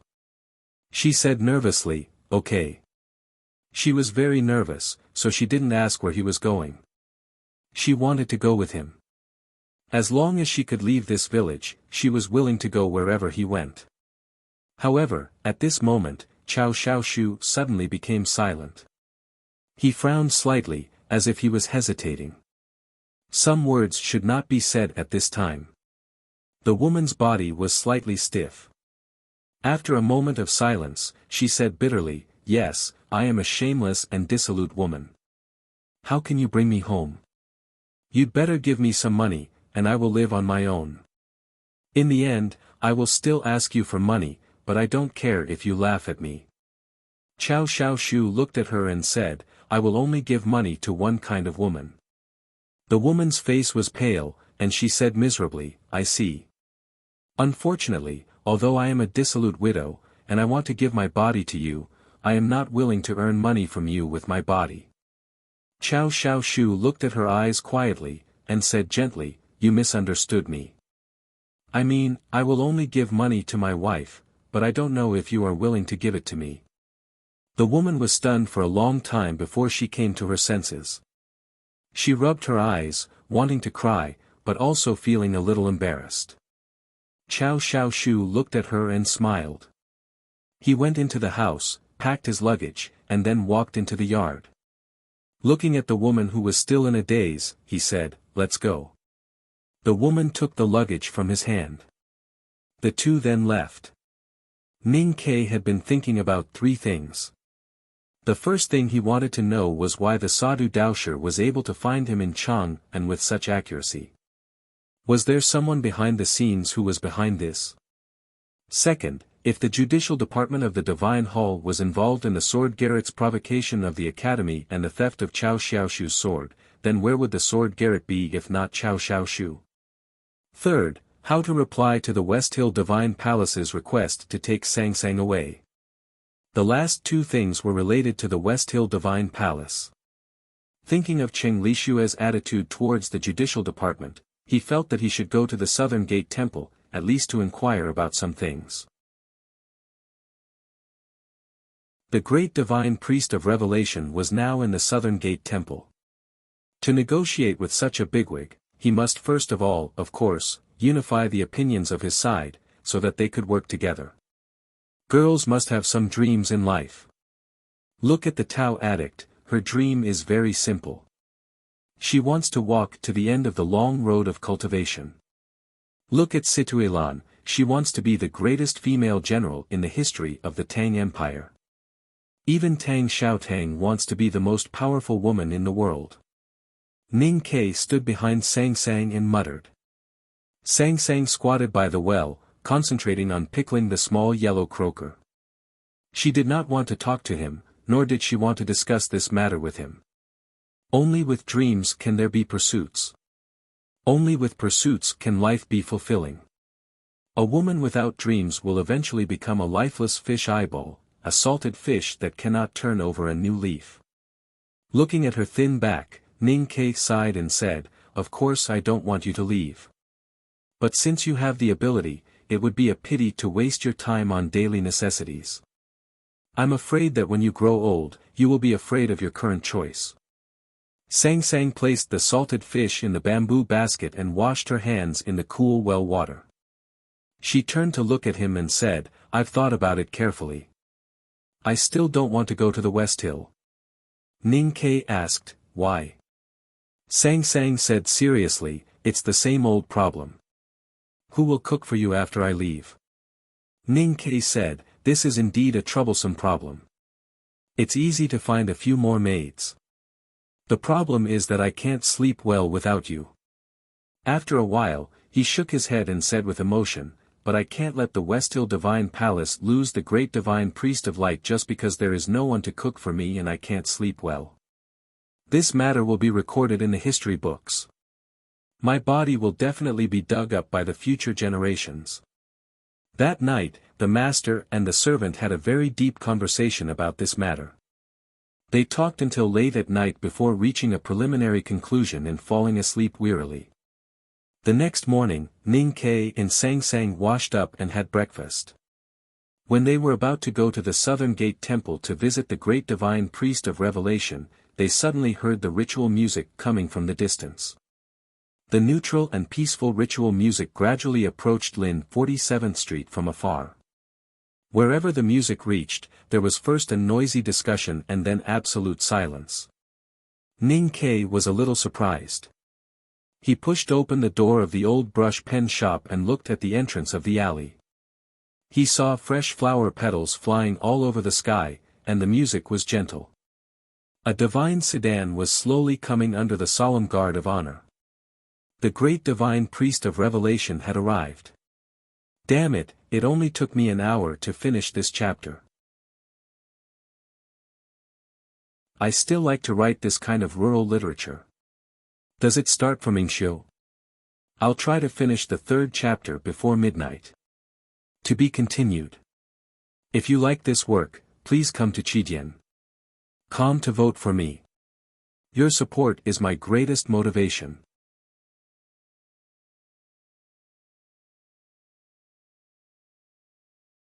Chapter 4:15. Hundreds of Yulin royal guards and divine hall guards of Tang guarded around the sacred chariot. They looked solemn and looked around vigilantly among the petals. There were no remnants of the devil's doctrine in Chang'an, nor were there any fanatics. Wherever the great divine priest of Revelation went, it attracted countless people to watch. There were pious women and elders kneeling by the road, and the people standing also bowed respectfully, not daring to look at the old man behind the veil on the sacred sedan. The sacred chariot entered the Lin 47th Street and stopped in front of the old brush pen shop. People in the crowded street were talking about it and envied the owner of the shop. They sighed with emotion about the arrival of the great divine priest of Revelation, but they did not know that another great divine priest of West Hill had worked in the shop for a long time last year. The Yulin royal guards set up a cordon at the entrance of the alley and invited the crowd outside. The divine hall guards occupied several key places at the entrance of the old brush pen shop. The veil was lifted and the great divine priest of Revelation slowly walked down from the sacred chariot. Ning Kai and Sang Sang stood at the entrance of the old brush pen shop to welcome him respectfully. Only the great divine priest of Revelation and Qing Lixue walked into the old brush pen shop. Ning Kai respectfully invited the great divine priest to sit down and wanted to ask Sang Sang to make tea. But he suddenly remembered that Qing Lixue had said it was disrespectful to West Hill and Taoism, so he did it himself. 4 cups of tea were quietly placed on the table. The steam slowly dispersed. The great divine priest of Revelation looked like a very ordinary old man. The deep wrinkles on his face were like mountains and rivers. Only the gorgeous divine robe he wore showed his noble identity. Ning Kai had met many bigwigs, but it was the first time for him to negotiate with such a noble bigwig like the great divine priest of Revelation. He was a little nervous and did not know what to say. Sang Sang was also a little nervous. Although Ning Kai had explained the inheritance rules of the great divine priest of light last night, she still could not understand why the divine hall still wanted to take her back since her teacher had betrayed the West Hill divine palace. The great divine priest of Revelation looked at them calmly and suddenly smiled. As his smile bloomed, the mountain-like wrinkles at the corners of his eyes deepened. His slightly sunken eyes suddenly calmed down. They were so quiet that no one knew how deep they were. They were like an old well in a dry mountain made of stones. Facing the gaze of the great divine priest of Revelation, Ning Kai suddenly felt that his clothes had disappeared. He felt naked and instinctively felt that he had been seen through. It wasn't his body that had been seen through, but the concealment he had deliberately placed on his soul had been seen through.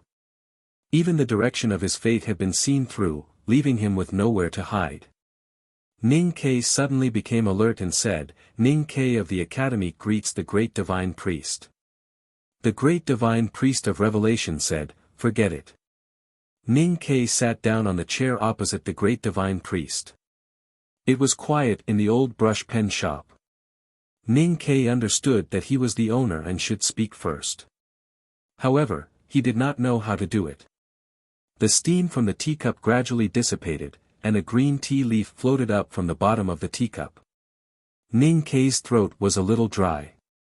He said in a slightly tight voice, "Can we think about it again?" Qing Lixue, who was standing behind the great divine priest of revelation, frowned and said unhappily, "Think about it again. Mr. 13, can you stop procrastinating?" The great divine priest of revelation raised his right hand and stopped Qing Lixue from continuing. He said, "I have something to do in West Hill, so I have to go back. Before I go back, there must be a result."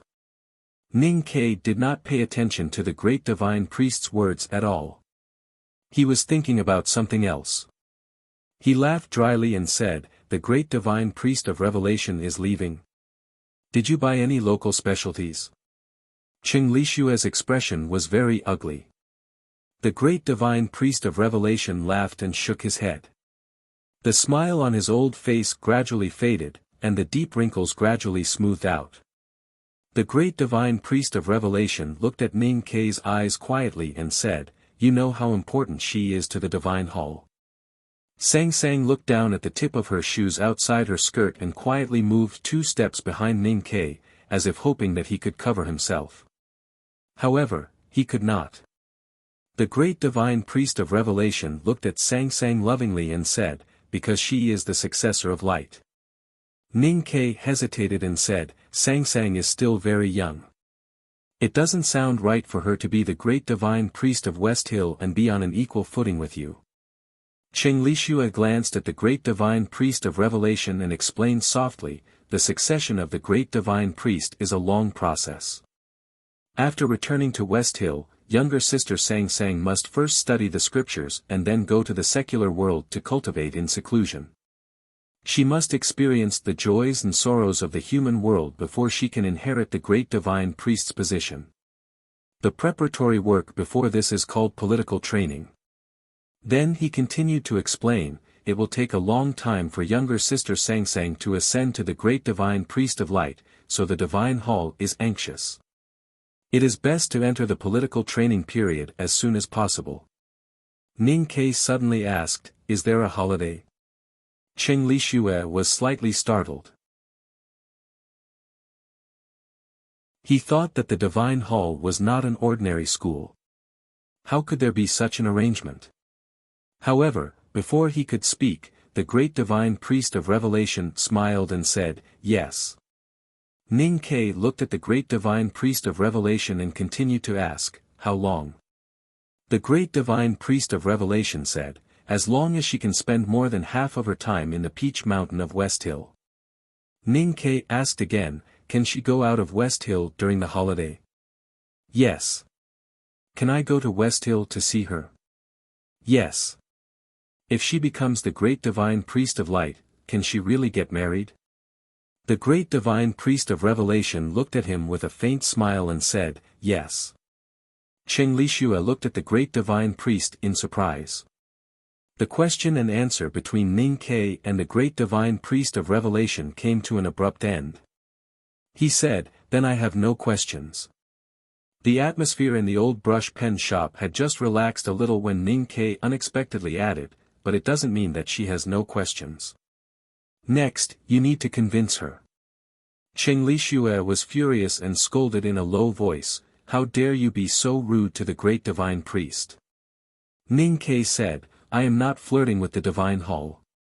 If the great divine priest said no to any of the conditions, then I would not allow Sang Sang to go to West Hill. Now I allow her to go to West Hill, but it doesn't mean that I support her going there. It only means that I support any decision she makes." The great divine priest of revelation did not pay attention to the conversation between Ning Kei and Qing Lixue at all. He just looked at Sang Sang quietly. Sang Sang lowered her head and said softly, "I don't want to go now." The great divine priest of revelation looked at Ning Kei quietly. Ning Kei said, "Last night, I discussed with her for a long time. After all, she is only 15 years old and still a child. I really don't feel comfortable letting her leave me. How about going when she is an adult?" The great divine priest of revelation smiled and said, "Next year?" Ning Ke shook his head and said, 3 years later. The great divine priest of revelation said, "According to the law of the Tang Empire, a girl can become an adult at 16. The law of the Tang Empire says that a girl can get married at 16, but it doesn't mean she is an adult." Ning Ke said, "In my opinion, only when she is 18 will she have enough life experience and wisdom to arrange her life. So I insist on going to West Hill after 3 years." 3 years. The great divine priest of revelation sighed softly and looked at Sang Sang behind Ning Quebec. With this glance, the wrinkles on his face deepened, as if a storm had fallen from the sky, washing the dry yellow mountains and rivers even more precipitous. His eyes also became deeper and calmer, and the old well hidden in the depths of the stone mountain became several feet deeper. Sang Sang nervously waited for the answer. Ning Ke was even more nervous than her. The great divine priest of revelation looked at Sang Sang with a smile and said, 3 years later, see you in West Hill. After saying this very suddenly, the great divine priest of revelation stood up and walked out of the old brush pen shop. The great divine priest boarded the divine chariot and left under the lingering ritual music. The master and the servant in the old brush pen shop were left looking at each other. So simple. Ning Ke did not understand why the great divine priest of revelation said the last sentence with such certainty. 3 years later, see you in West Hill. Was the great divine priest sure that Sang Sang would go to West Hill in 3 years? Cheng Lishue followed the great divine priest and left the old brush pen shop. He boarded the divine chariot and lifted the veil. He walked to the back of the great divine priest and knelt down. He whispered, I don't understand. Do I really go back to West Hill like this? Junior sister Sang Sang didn't even make a promise. Verbal promises never have any power. The great divine priest of revelation took out a white silk handkerchief from his sleeve and gently wiped the corners of his eyes. As the snow-like handkerchief fell, the wrinkles at the corners of his eyes bloomed like flowers. Cheng Lishue lowered his head and said confusedly, but since we are here, why do we have to leave in such a hurry? The great divine priest of revelation looked at the snow-white silk handkerchief in his hand and said after a moment of silence, because the thing that is about to happen in the judicial department is more serious than I thought. Cheng Lishue raised his head and said confusedly, but you said a few days ago that the event in the judicial department is not necessarily a bad thing for the divine hall. The revelation God is just following the order of heaven. Stopping it in advance is equivalent to going against heaven. The great divine priest of revelation said, returning to West Hill is not to stop it, but to ensure that after it happens, it can develop according to the existing track. Cheng Lishue's eyes fell on the silk handkerchief in the great divine priest's hand. His body suddenly stiffened because he saw a few bloodstains on the snow-white silk handkerchief. Only then did he realize that the corner of the great divine priest's eyes were bleeding. I saw the light on the Peach Mountain 3 years later. So 3 years later, she will return to West Hill. The great divine priest of revelation continued to wipe the blood from the corner of his eyes calmly. Cheng Lishue was a little confused and asked blankly, what else did you see? You idiot. The light is our closest companion. I only took a look at her and I almost went blind. How could I see anything else? The great divine priest of revelation said with a smile. Then he folded the white silk handkerchief in his hand and continued to wipe the blood from his eyes. The white silk handkerchief was gradually dyed red by the blood that flowed from his eyes. The deep wrinkles at the corner of his eyes were also dyed red by the blood, like a gorgeous peach blossom. It was more like a barren land soaked in blood. Before the West Hill Diplomatic Corps left Chang'an, Ning Ke went to the Southern Gate Temple and learned from Cheng Lishue that the judicial department was indeed behind the attack on the Sword Garret. He became more and more worried about Chao Xiaoshu's safety. When he was thinking about leaving Chang'an to look for him in the South Jin Kingdom, he suddenly received a letter from the Great River Kingdom. He had thought that it was from Shanshan, and he felt an indescribable sense of joy. Then he found that it was from Cao Xiaoshu. He was disappointed and then happy, and then angry. He's alive and well. Why didn't he write a few letters in advance? I think he's really happy outside. He's so happy that he even forgot his own father. What an idiot. A middle-aged man in a bright yellow robe angrily waved his sleeves and scolded. I guess second brother Chow met a pretty widow who grinds tofu in a small mountain village. His legs turned to jelly and he couldn't bear to come back. Only an idiot would do something like that. Ning Kei looked at the letter in his hand and sarcastically said. In the secluded hall deep in the Tang Imperial Palace, the curses of idiots could be heard from time to time. The Empress and the others looked at the angry expressions of the Emperor and Ning Kei and could not help but laugh. People really need to put pressure on themselves. Today's writing was really smooth. Tomorrow there will be 3 more chapters. To be continued. If you like this work, please come to Chidian.com to vote for it. Your support is my biggest motivation.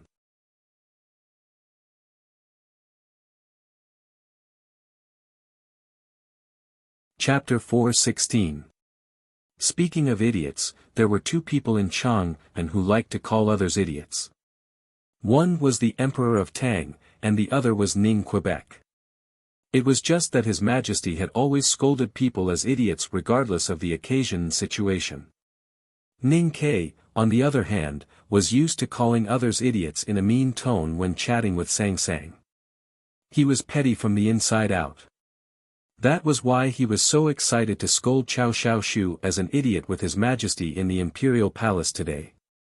His spittle flew everywhere. The word idiot flew like rain in the quiet palace, causing the Empress and all the eunuchs and serving girls to be surprised and amused. They covered their mouths tightly to stop themselves from laughing. However, the scene was, after all, a bit awkward. The Empress signaled the female official beside her with her eyes and led the serving girls and eunuchs out of the palace quietly. After a long time, the Emperor and the minister in the palace finally vented their anger towards Cao Xiaoshu. They stopped panting, and the sound of the word idiot gradually faded away. The Emperor picked up a square handkerchief from beside the couch and wiped the sweat on his face. He looked at Ning Kei with satisfaction in his eyes. As a wise emperor, sometimes he was bound by the words, wise emperor, and could not be happy. Today he could find someone to curse with him, which made him feel very comforted and happy. What's wrong with your little handmaiden? The great divine priest of revelation didn't tell me about it before he left Chang'an. How did you discuss it? The emperor tapped on the table and motioned for Ning Kei to drink tea. Ning Kei picked up the teacup but didn't drink it immediately. He answered, we'll talk about it in 3 years. If Sang Sang wants to go to West Hill, she can go. The emperor asked, tell me about your little handmaiden. How did she suddenly become the young lady of Zheng Jing's mansion? How did she suddenly become the great divine priest of light? Ning Kei took a sip of tea to moisten his throat. He carefully told the emperor about how he picked up Sang Sang from a pile of corpses by the roadside and what happened to her in the following years. The emperor was silent for a while and said with emotion, such a strange life experience is hard to describe. The relationship between you and her is rare in the world. You should cherish it. Ning Kei nodded. The emperor looked at him and asked, why didn't she follow you into the palace to see me today? Ning Kei said, she went to the princess's mansion to play. Her Highness has always been on good terms with her. Moreover, the little prince missed her after not seeing her for a few days. As the emperor listened to his explanation, his brows furrowed slightly in worry. Ning Kei understood where His Majesty's worries came from. After a moment of silence, he said, Your Majesty, although these things are the affairs of the world, they are ultimately family affairs. After a moment of silence, the emperor asked, what did the headmaster say? Ning Kei shook his head. The emperor sighed and said, "That's true." With master's temperament, how could he care about such troublesome matters? The hall was silent. After an unknown amount of time, the emperor looked into Ning Kei's eyes and suddenly asked, "I want to know, what exactly is the enmity between you and General Xiahou?" Without thinking, Ning Kei shook his head and said, "There was no hatred before I went to the wilderness. In other words, it will appear after we go to the wasteland." The emperor looked at him and said, "That's why you killed a military counselor in Tuyang City." Ning Kei knew that His Majesty was referring to the death of Gu Shi. After thinking for a moment, he said, "I don't know what Your Majesty is referring to."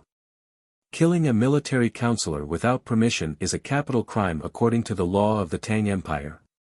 The emperor stroked his beard and laughed. He said mockingly, "Even in front of me, you are not willing to show any evidence.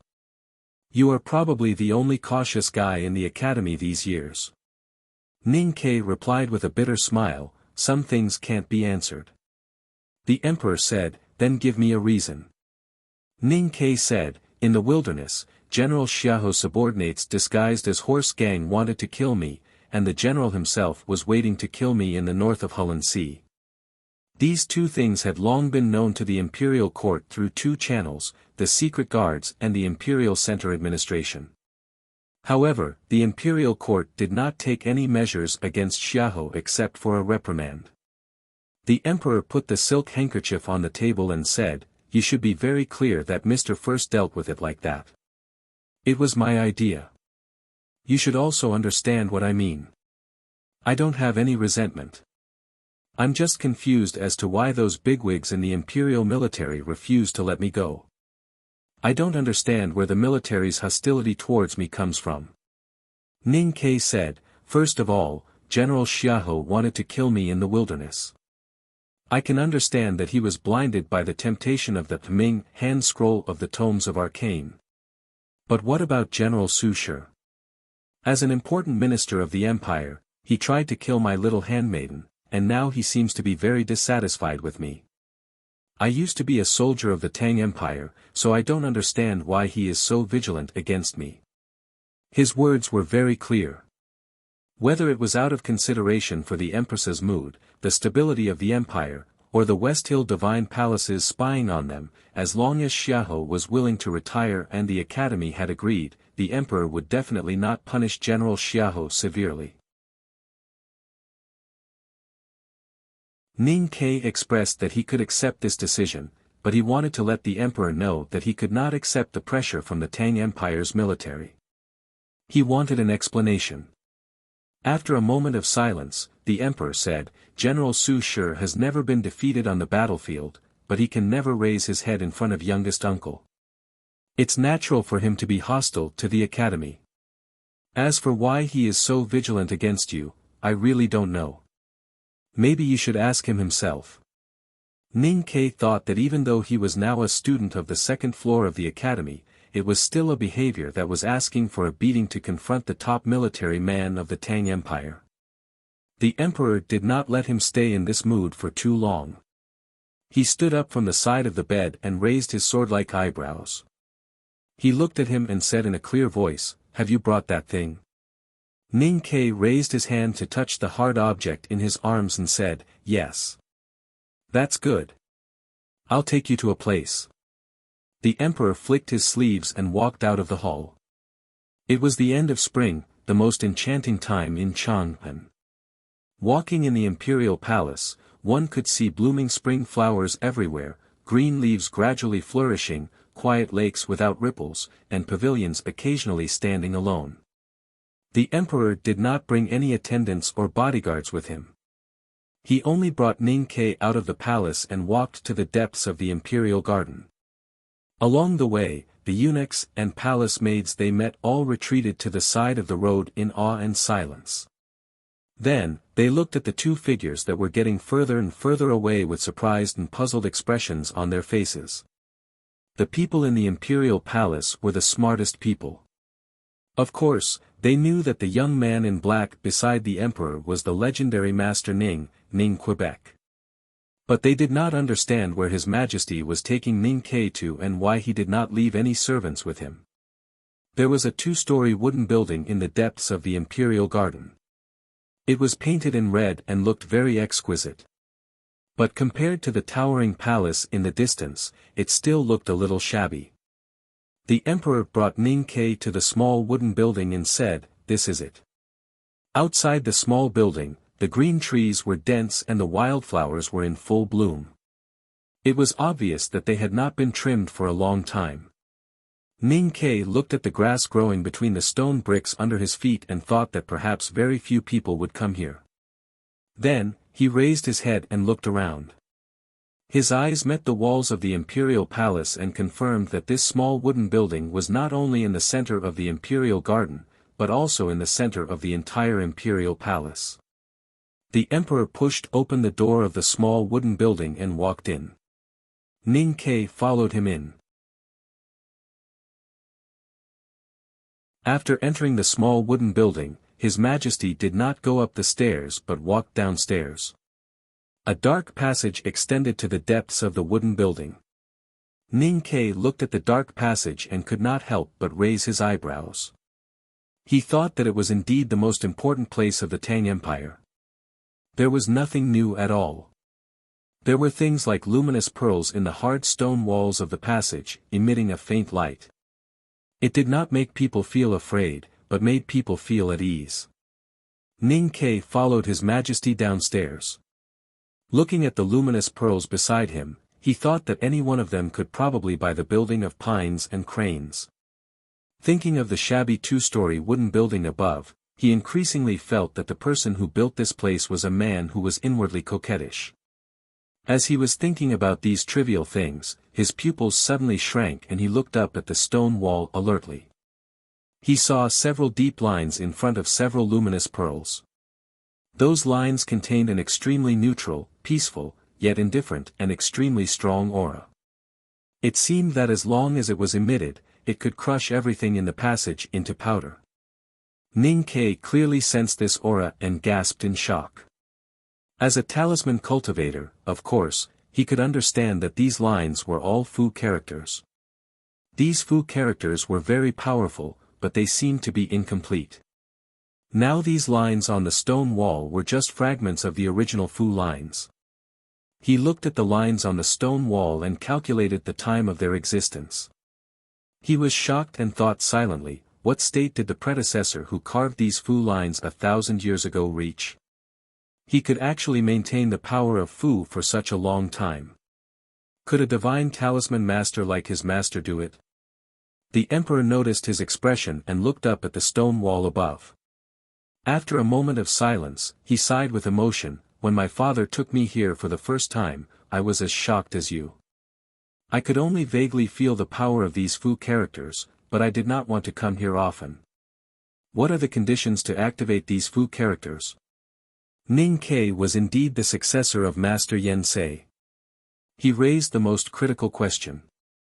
Even if the person who carved the Fu characters 1,000 years ago was a divine talisman master, how could the divine talisman he made still maintain its power after his death? It should be known that not every nation master of Tang was a talisman master.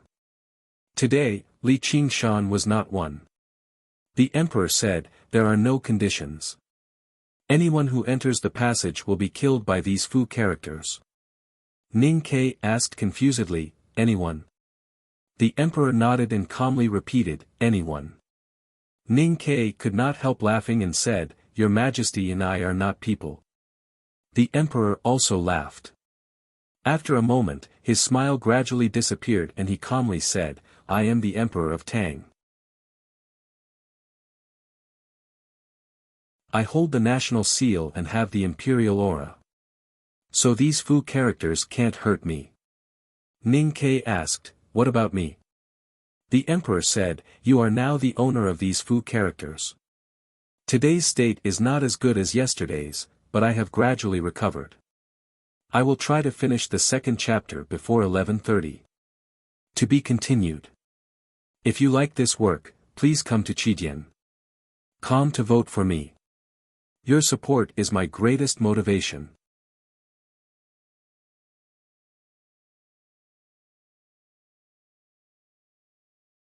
Chapter 4:17. Hearing the emperor's words, Ning Kei's expression became a little complicated. He subconsciously raised his hand and touched the slightly hard thing in his arms through the black academy uniform. The dark passage under the small building was not long. It didn't take long for them to reach the deepest part, which was an empty underground hall. Ning Kei had enough mental preparation for what he would see today, but he didn't expect that there was nothing in this hall. The ground in the hall spread around until it disappeared in the darkness. It seemed to be boundless, and there was nothing but dust. There were no countless treasures, armors, magic weapons, iron men or strange beasts, or traces of tactical arrays as he had imagined. The ground was so clean and empty that it made his heart palpitate.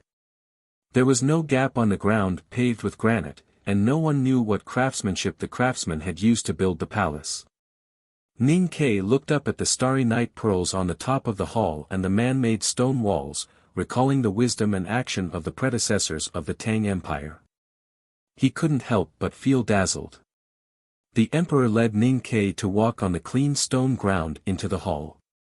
Their footsteps occasionally brought up a few wisps of thousand-year-old dust. The emperor stopped when they came to the center of the wide stone ground. Ning Kei noticed that there was a small hole in the center of the ground. The edge of the black hole was smooth and perfectly blended with the ground, and it was only as deep as an ordinary person's palm. The emperor said, "You know what to do." Ning Kei looked at the small hole on the ground and suddenly asked, "Is this the array eye?"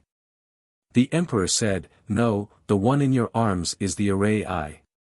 Ning Kei was shocked and speechless.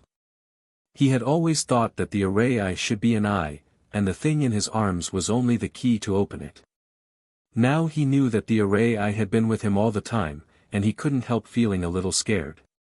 After a moment of silence, he took out an object from his arms, put it at his feet, and slowly untied the cloth on it. The cloth was coarse cloth used by Sang Sang to cover the soles of her shoes, and it was very strong. Sang Sang had wrapped it in many layers, so it took Ning Kei a long time to untie the cloth. A pestle-like object was lying quietly on the coarse cloth. The material of this pestle was a little strange. It seemed to be metal or stone, faintly exuding a cold smell, but its surface was as warm as jade, and it was engraved with complicated patterns. For decades, this club-shaped object had been kept by Master Yen Sei. Before the battle with the great divine priest of light, Master Yen Sei gave it to Sang Sang and asked her to pass it to Ning Quebec. So now it was in his hands. The emperor silently looked at the pestle-shaped thing on the ground. No one knew if he thought of Master Yen Sei, but his face showed a faint sadness and nostalgia. Ning Kei reached out to hold the pestle and felt the cool and warm touch in his palm. He was a little nervous and put his left hand on it. He took a deep breath and forced himself to calm down so that his hands were no longer trembling. Then he put the pestle upright and slowly inserted it into the hole. The pestle in his hand sank into the ground inch by inch. Ning Kei did not feel any resistance, but he could feel the smoothness of the ground. With a light click, the pestle touched the bottom of the cave, as if it was locked by some kind of spring. A small part of the pestle was still exposed on the ground. The complicated patterns engraved on it made it look like a flower carved out of the pestle. Ning Kei did not know what was going to happen next. He subconsciously stepped back and wanted to stay away from it. There was no vigilance on the emperor's face. He just quietly looked at the half of the pestle on the ground. Ning Kei stopped and stood beside the emperor. After a moment, the half of the pestle exposed on the ground suddenly lit up. More precisely, it should be the complicated patterns on the pestle that were difficult to understand lit up, like a flower bathing in the sun. The complicated patterns became brighter and brighter. The light spread to the lower part of the pestle. Even the granite ground was illuminated and the lines in the stone could be seen. The light in the lines on the pestle gradually condensed and seemed to become a kind of luminous liquid. It gradually flowed back and forth along the lines, which was very beautiful. A crack suddenly appeared on the granite ground next to the pestle. The crack spread extremely fast. In the blink of an eye, it passed through the soles of Ning Kei's feet, which scared him. Then he noticed that these cracks were not real cracks, but grooves formed by the regular subsidence of the ground. Numerous stone grooves appeared on the previously clean and empty ground. More and more stone grooves appeared, and they became denser and denser. Like an invisible carving knife, it drew countless straight lines on the smooth stone ground and cut the ground into countless parts. The liquid light on the pestle flowed down the complicated lines and into the stone groove next to it. Then, like a stream, it flowed along the stone groove and into the distance. However, there was absolutely no stream in the world that could flow as fast as the liquid light in the stone groove. In a flash, it had spread to the edge of the ground. No one knew how much light was contained in the pestle. It kept flowing to the ground, as if it was inexhaustible. After a moment, all the stone grooves were lit up. Looking at the magical scene in front of him, Ning Kei revealed a nervous and solemn expression. But his eyes became brighter and brighter. His gaze kept moving along with the flow of the liquid light in the stone groove. The stone groove at the edge of the ground was the deepest and contained the most liquid light. For extremely long straight lines surrounded the ground in the center of the hall, like a city. There was a deep, wide, and dazzling stone groove in the middle. It seemed to be a long street. This is the Vermilion Bird Avenue. Ning Kei looked at the stone groove and muttered to himself. His Majesty looked at his expression and smiled slightly. Suddenly, the calm liquid light in the stone groove violently rolled, as if there was a raging fire under the ground and the liquid light was about to boil. Ning Kei's expression became more and more solemn. A very faint sound rang in the underground hall, as if countless flowers were blooming, as if countless green trees were breathing, as if countless people were cheering.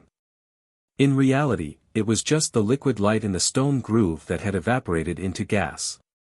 The evaporated gas filled the air in the hall, gently swaying like clouds. Then, unable to escape the gravitational pull of the stone groove, it slowly converged into lines or surfaces that glowed with light. These lines and surfaces that glowed with beautiful and pure light formed countless three-dimensional structures on the ground. They were countless glowing buildings that looked so illusory, yet so real at the same time. Ning Kei looked at the palace formed by light in front of him. He looked at the Yenming Mountain in the distance, which was almost at the waist height. He looked at the Wanyan Pagoda that was not even knee-high and looked at the thick and glossy city wall in the distance. He was so shocked that he could not speak for a long time. This was a miniature Chang'an city. But in this Chang'an city, it was real and alive. The emperor walked outside. Ning Kei followed behind him. When his feet stepped on the southern gate temple that was condensed from light, his body was a little stiff. When he stepped on the houses in the west of the city, he was even more careful. He always felt that he had become a giant, and any random step would cause great harm. Fortunately, the lines and surfaces that were condensed from light and vapor did not seem to be connected to the real world. When they touched his body, there were no changes. Walking in the miniature Chang'an city that was condensed by light, Ning Kei felt very complicated and shocked. He saw many familiar buildings and sceneries. He even found Lin 47th Street and the old brush pen shop among the densely packed buildings. At this moment, the old brush pen shop was just a box. Following behind His Majesty, they finally walked out of this miniature Chang'an city. For some reason, Ning Kei felt much more relaxed. He held his chest and gasped. The emperor looked at the Chang'an city in front of him and said, "The entire Chang'an city is a big array." Ning Kei had heard about this from Master Yen say, the first big array in the world, the God-stunning array. The emperor pointed at the pestle on the ground in the distance and the palace beside it. He said, "The center of this big array is deep in the building where we are standing now." Then he pointed at the widest, deepest and brightest stone trough and said, "The Vermilion Bird Avenue is the array route. The four walls of Chang and city are also array routes. The hole in the city is the door of life. There are countless divine talismans in this formation, and the Vermilion Bird is the most powerful one among them. When Wei Guangming hid in Chang'an, he avoided it. If he had dared to show his full power in the city, this formation would have killed him in an instant." Ning Ke listened attentively in silence. The emperor pointed at the Lake of Light at the foot of Yanming Mountain in the south of the city and said, "This big array in Chang'an city is not easy to build or maintain. Last year, the imperial court spent a lot of money to repair Yanming Lake. It has nothing to do with the people's lives. It is to maintain and repair this big array. These things have always been the responsibility of the imperial center administration. The God-stunning array has a history of 1,000 years, but it has not been activated even once. However, every emperor of the Tang Empire has spared no effort to keep this big array intact. Do you know why?"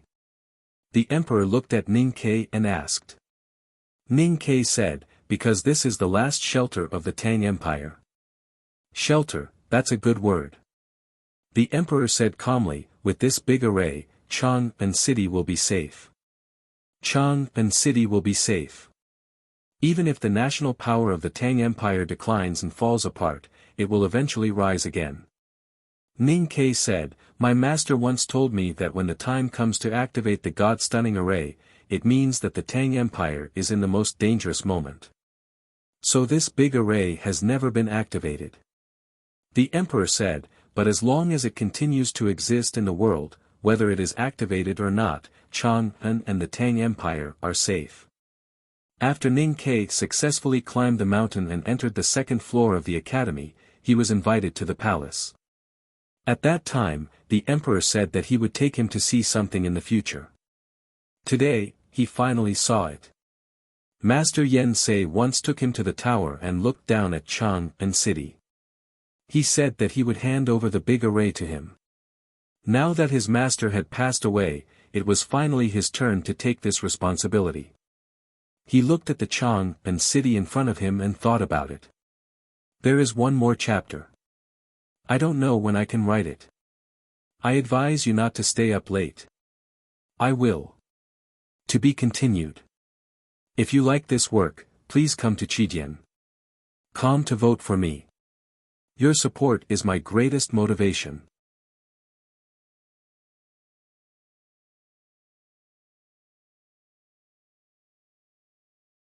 Chapter 418.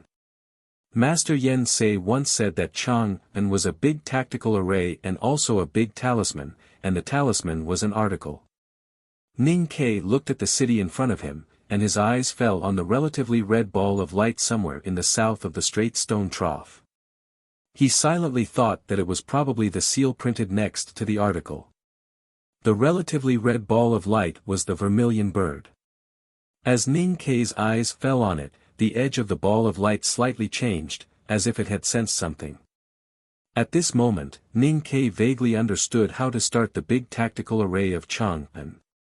It was so simple, so he was very vigilant. After leaving the shabby two-story wooden building, Ning Ke followed the emperor through the imperial garden again, passing through the awe and confusion of those eunuchs and palace maids, and came to the imperial study.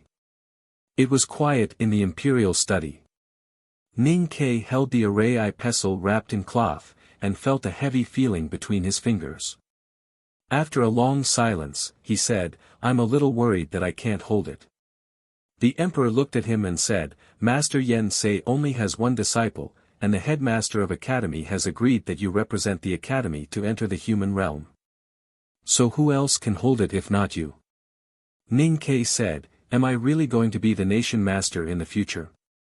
Second brother and master agreed that I would only cultivate talismans with master, and not be counted as a member of the Southern Gate Temple.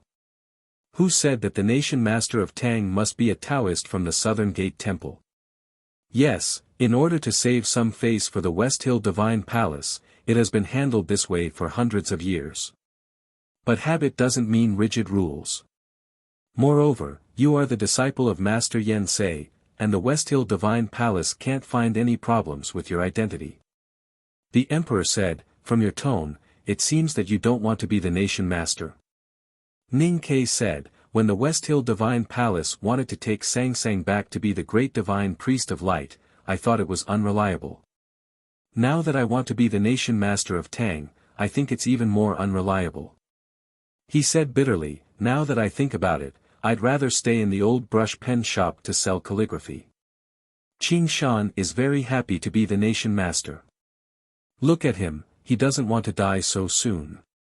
Whether you want to be the nation master or not is a matter for the future. You don't need to worry about it now.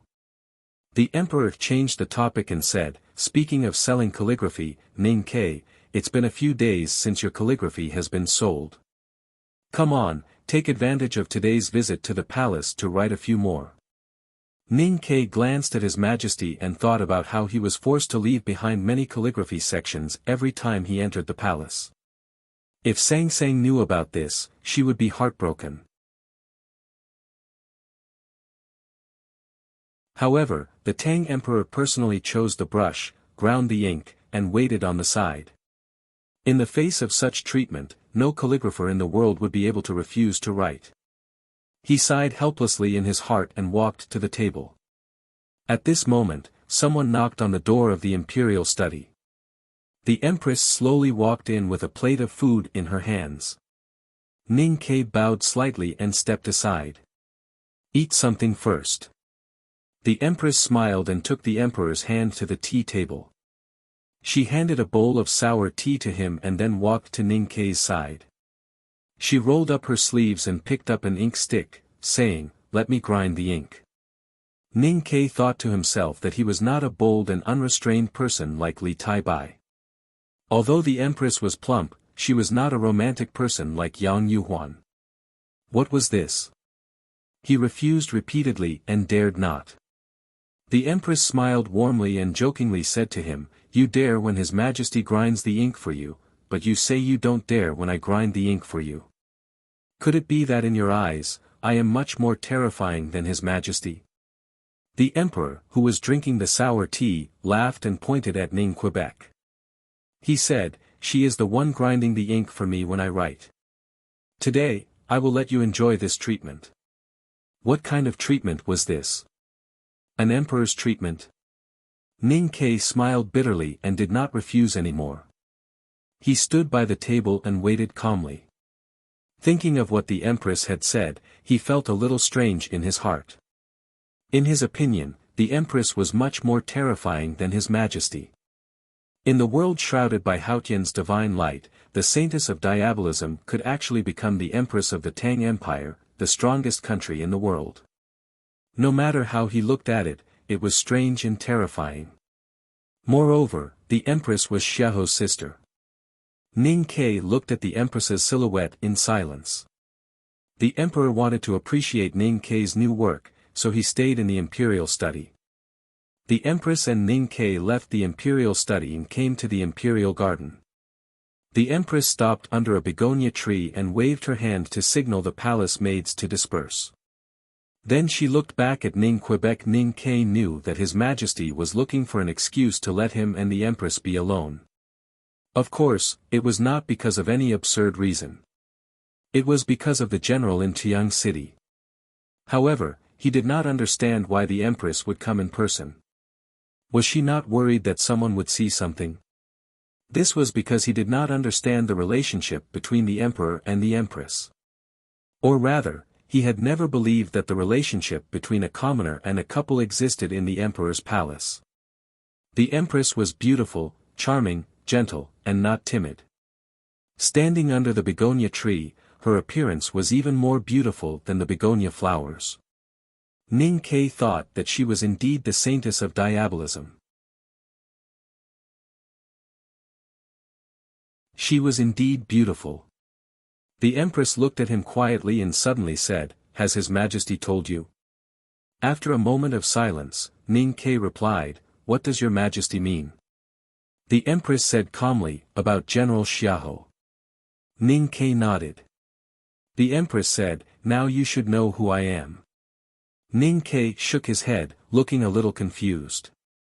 The Empress smiled sweetly and said, "What a naughty child. I really don't understand why the headmaster of academy would accept you as a student." Ning Ke smiled and said, "Many people have the same question." The smile on the Empress's face gradually faded. She looked at him calmly and proudly and said without any other emotions, "Xiahou is my brother. I used to be the saintess of diabolism."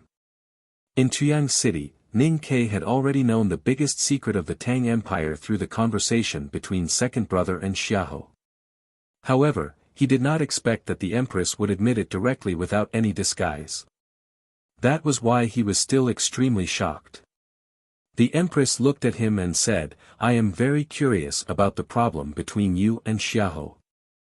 Although he is violent and enjoys killing on the battlefield, he is definitely not an idiot like you and His Majesty like to call him. He should be very clear that killing a student of the headmaster of academy will not do him any good." After a moment of silence, Ning Ke said, 2 years ago at the entrance of Northern Mountain Road in Min Mountain, General Xiahou's subordinates tried to kill Princess Liu. I was there at that time." The Empress gently plucked the begonia branch in front of her face and walked to the depths of the imperial garden with her hands behind her back. Ning Ke followed behind her and looked at her with her hands behind her back. For some reason, he felt some admiration for her.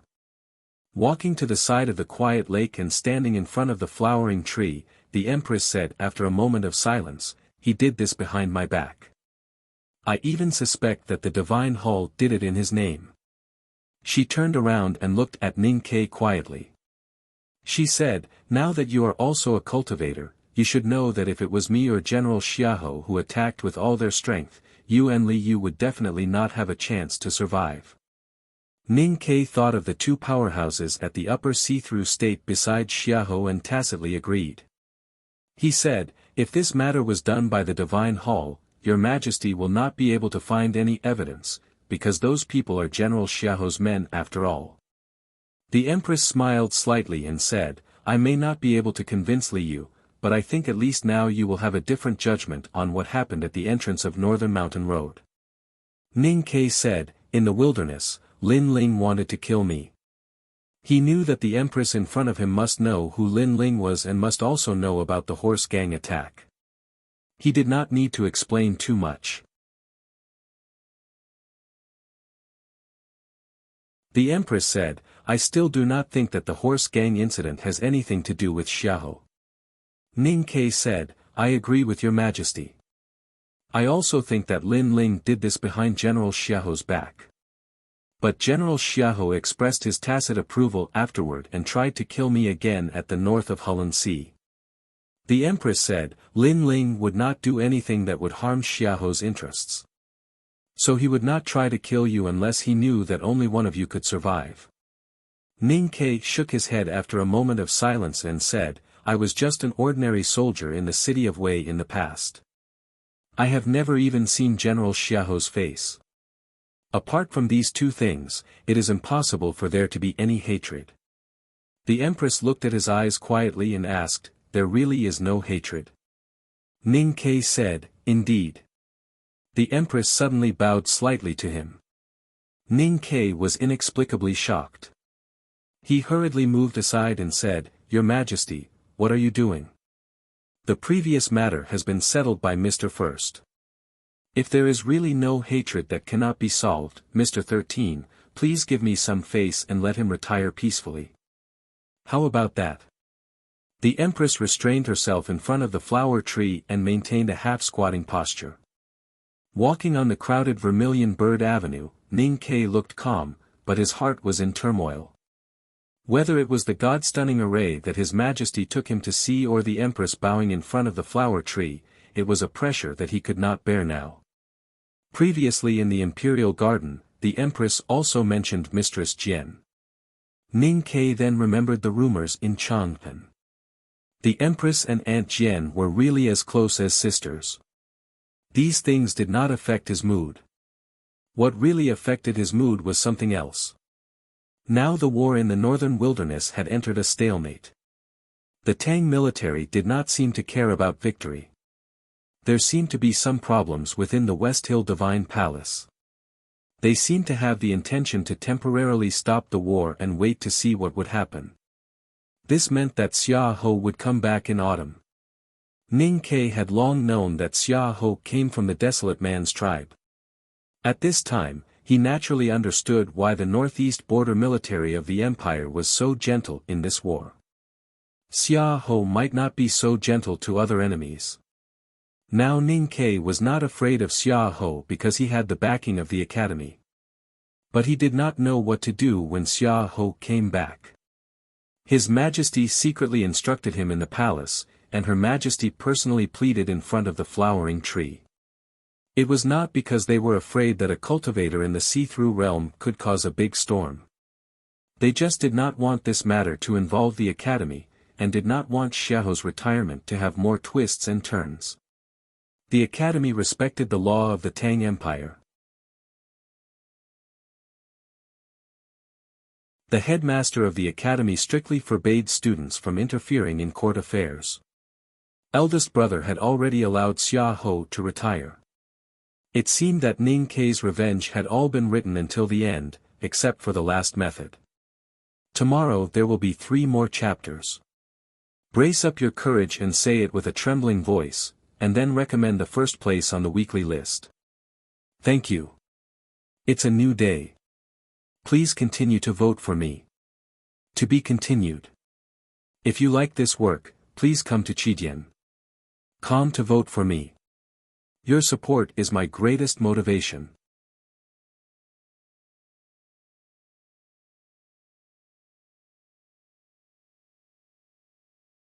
Chapter 419. The method was taught to him by the headmaster of the academy with a stick on the balcony of the building of pines and cranes. Eldest brother also hinted at it in the wilderness. He also thought of the method when he was imprisoned in the cliff cave. The method was simple, clear, and full of power. However, from another perspective, it could be said to be stupid and not in line with Ning Ke's bright but dark outlook on life. Standing on the streets of Chang'an in late spring, Ning Ke thought about what would happen after autumn. He was sometimes excited and sometimes gloomy. He did not notice a cloud floating from the north. "Are you Mr. 13? Ning Ke looked back and saw a man bowing to him respectfully. The man was dressed in ordinary civilian clothes, but it could not hide the stern aura of a soldier. Since last spring, he had become a celebrity in Chang'an. However, not many people had seen his face and could recognize him on the streets of Chang'an. Ning Ke was a little vigilant, especially because of the identity of the man. The man admitted his identity in the next sentence. "General Su Shi requests your presence." The Tang Empire dominated the world with iron armor and swept the world with force. Naturally, they valued and respected soldiers, especially the 4 generals. The Defender General of the state, Su Shi, had fought for decades and gained many military achievements. He had opened up countless territories for the empire. Even Xia Ho, who had been very famous in the past decade, could only look up to him. He was the most powerful person in the military of the empire in terms of military achievements and reputation. Ning Ke knew that the most powerful general did not have a good impression of him. He did not know the specific reason, but he knew that he would meet him sooner or later. However, he did not expect it to be today. He did not expect that he would be tracked by the Tang Empire the moment he left the palace. General Su Shi did not choose to meet Ning Ke at the military ministry. Instead, he chose to meet Ning Ke in the general's mansion near the Vermilion Bird Avenue. It seemed that this was a private conversation. Following the man into the imposing general's mansion, Ning Ke frowned slightly.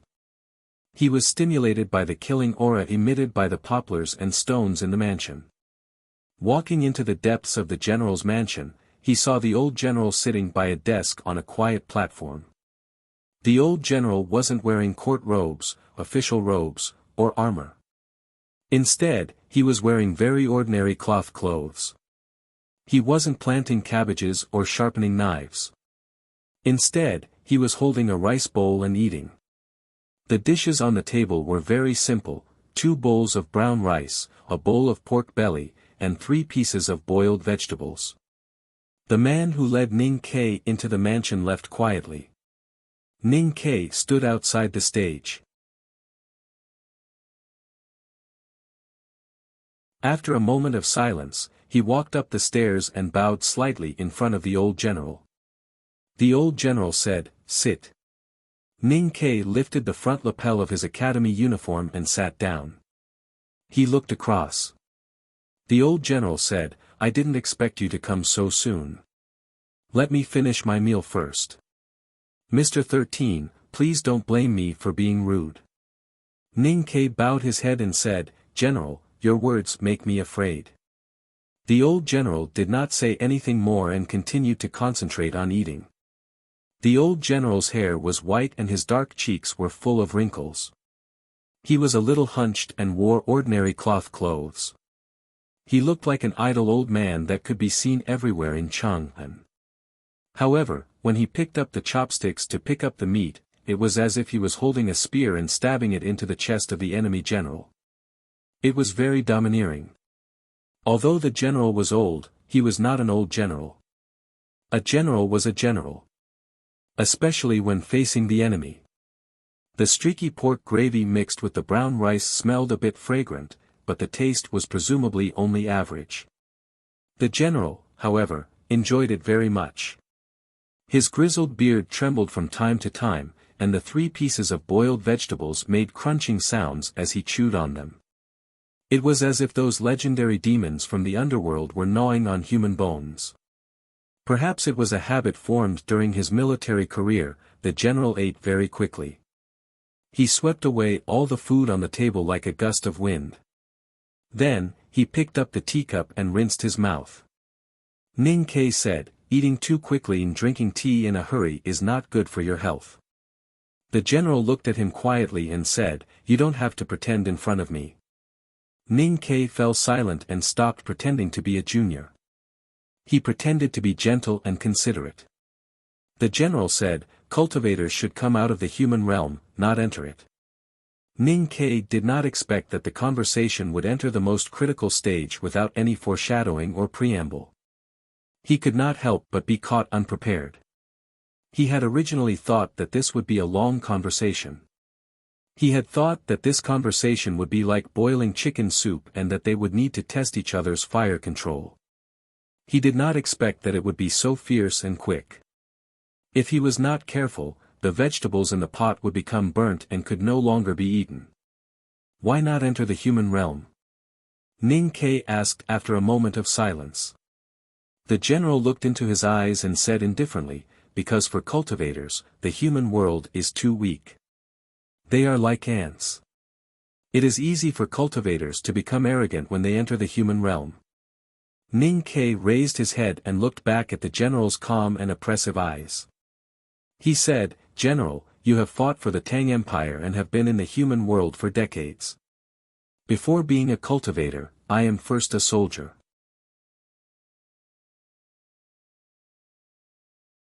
The general said indifferently, "That is the biggest difference." Ning Kai said, "I am also a soldier." The general shook his head slowly and said, "You used to be a soldier and an excellent one. But unfortunately, you were not a cultivator when you were a soldier." "What's the difference?" Ning Kai asked. The general squinted and looked at him. He said in a low voice, "If you could cultivate in the city of Wei, I would have trained you well and made you a great martial cultivator.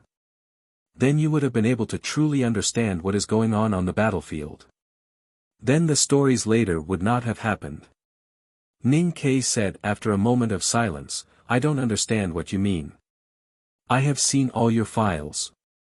The general's voice was emotionless and calm. "You are indeed a good soldier. But you have not experienced a real battle with cultivators." Ning Kai fell silent again. He had joined the army in the city of Wei when he was very young. But the Tang Empire was so powerful that even the cavalry of the Golden Palace on the grassland did not dare to provoke them. He had not experienced a real battle. He had not seen the performance of cultivators on the battlefield during his years of military service in the frontier fortress. The general said, "People think that cultivators are very powerful. But they do not know that on the real battlefield, cultivators are also very weak when facing the surging cavalry." Ning Ke thought of a powerhouse like Second Brother and could not agree with this statement. The general seemed to know what he was thinking and said coldly, "Even a powerhouse in the knowing destiny state can only die when facing the sky full of arrows and the charge of thousands of heavy cavalry. This has been proven countless times in the history of war." "Do you know why?" Ning Ke shook his head. The general said, "Because the cultivator's body is too weak. Unless he can cross the threshold and break through the 5 states and enter the limitless state, he can ignore the rain of arrows. Or he can enter the Tianqi state and understand the supreme power given by Haotian, he can ignore any impact. Otherwise, a cultivator alone will never be a match for an army." "What about powerhouses at the peak of martial arts like the general or General Xiahou?" Ning Ke asked. General Su Shi said, "Martial arts cultivators use their psyche power to summon the qi of heaven and earth to train their physical strength. They use their psyche power to condense the qi of heaven and earth on the surface of their bodies. However, as long as one is human, his sense of perception will be limited. His psyche power will eventually run out. If one person cannot kill him, then 100 people cannot. I will use 10,000 people to kill him. Remember, if a powerhouse at the peak of martial arts is invincible, why does the empire need to keep so many cavalry?" Ning Ke placed his right hand on the table and looked into the general's deep eyes.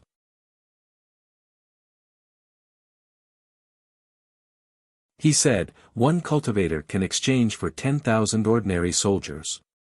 Isn't that powerful?"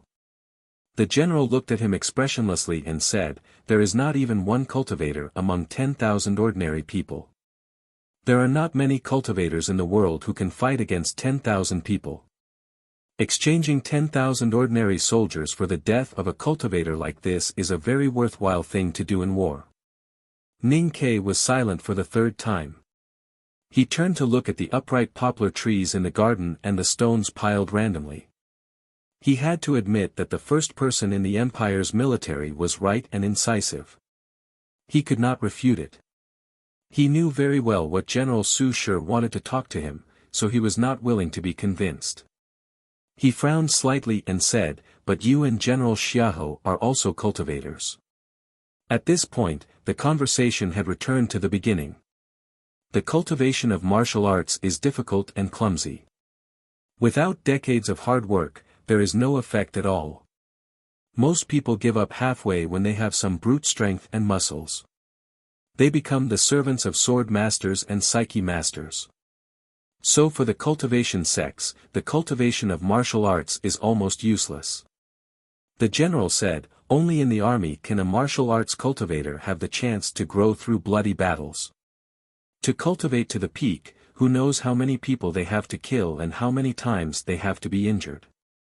Ning Ke asked, "What does this have to do with what you want to say?" "What I want to say is that all martial arts cultivators are in the army. Just like what I told you at the beginning, whether in the eyes of the world or in their own eyes, they are strictly disciplined soldiers first, then so-called cultivators. They do not carry umbrellas in summer and do not wear fur coats in winter. They have less selfish desires." "I understand." Ning Ke looked at the leftover juice of the boiled vegetables on the plate and said, "But I don't understand what you are trying to tell me by saying this." The general looked at him expressionlessly and said, "What I want to tell you is that you are very weak. No matter how fast your cultivation level has improved, in my eyes and in the eyes of the Tang military, you are still very weak. With a single order from me, the armored black cavalry can charge at you and kill you. You only have 13 arrows. How many times can you swing a saber like the one used against Lu Yiqing? So don't be arrogant. You must know how to respect the law of the Tang Empire." Ning Ke raised his head and looked at the general's old face. He said, "I have always been law-abiding." The general said coldly, "As I said, I have checked all your files and information. Since it is not limited to the records in the city of Wei. I know how many horse gangs by the Shubi Lake died under your knife.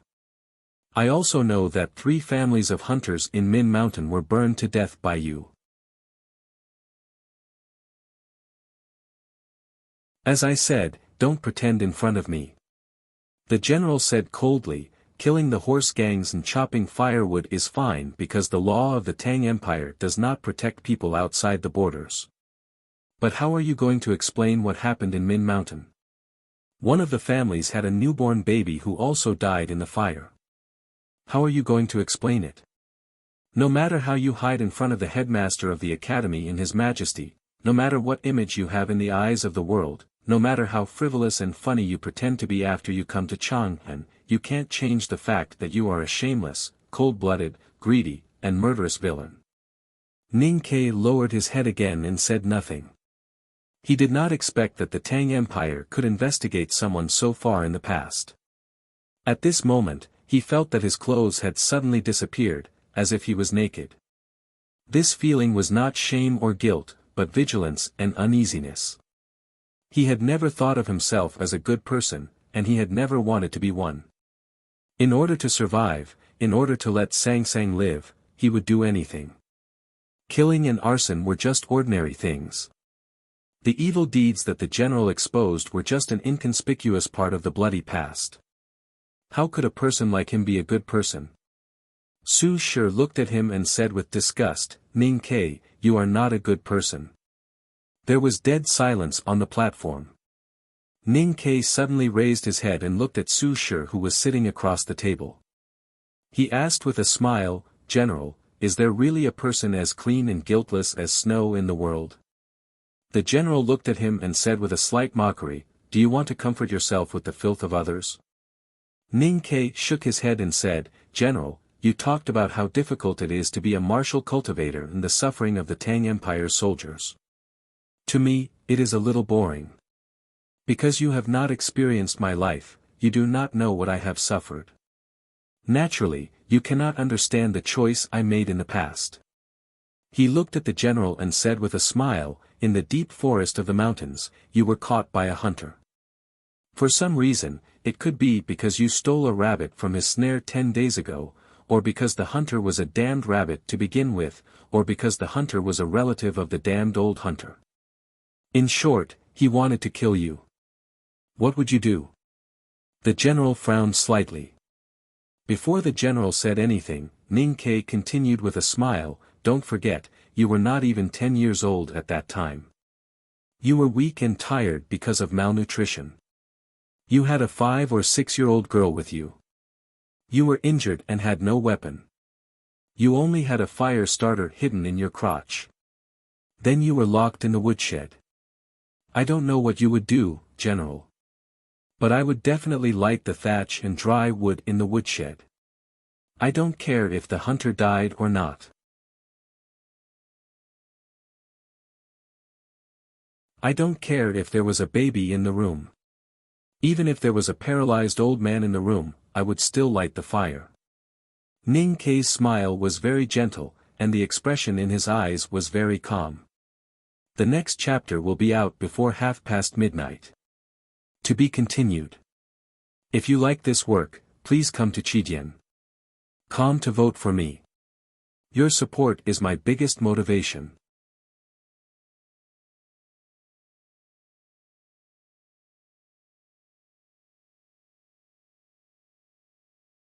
Chapter 420. Su Shi's eyes narrowed. He had fought all his life and seen blood and corpses. He had seen many horrible scenes. However, the gentle smile and calm expression on Ning Ke's face seemed to be more soul-stirring than those scenes he had seen in the past. In an instant, he thought more highly of Ning Ke and was more vigilant about how dangerous Ning Ke was.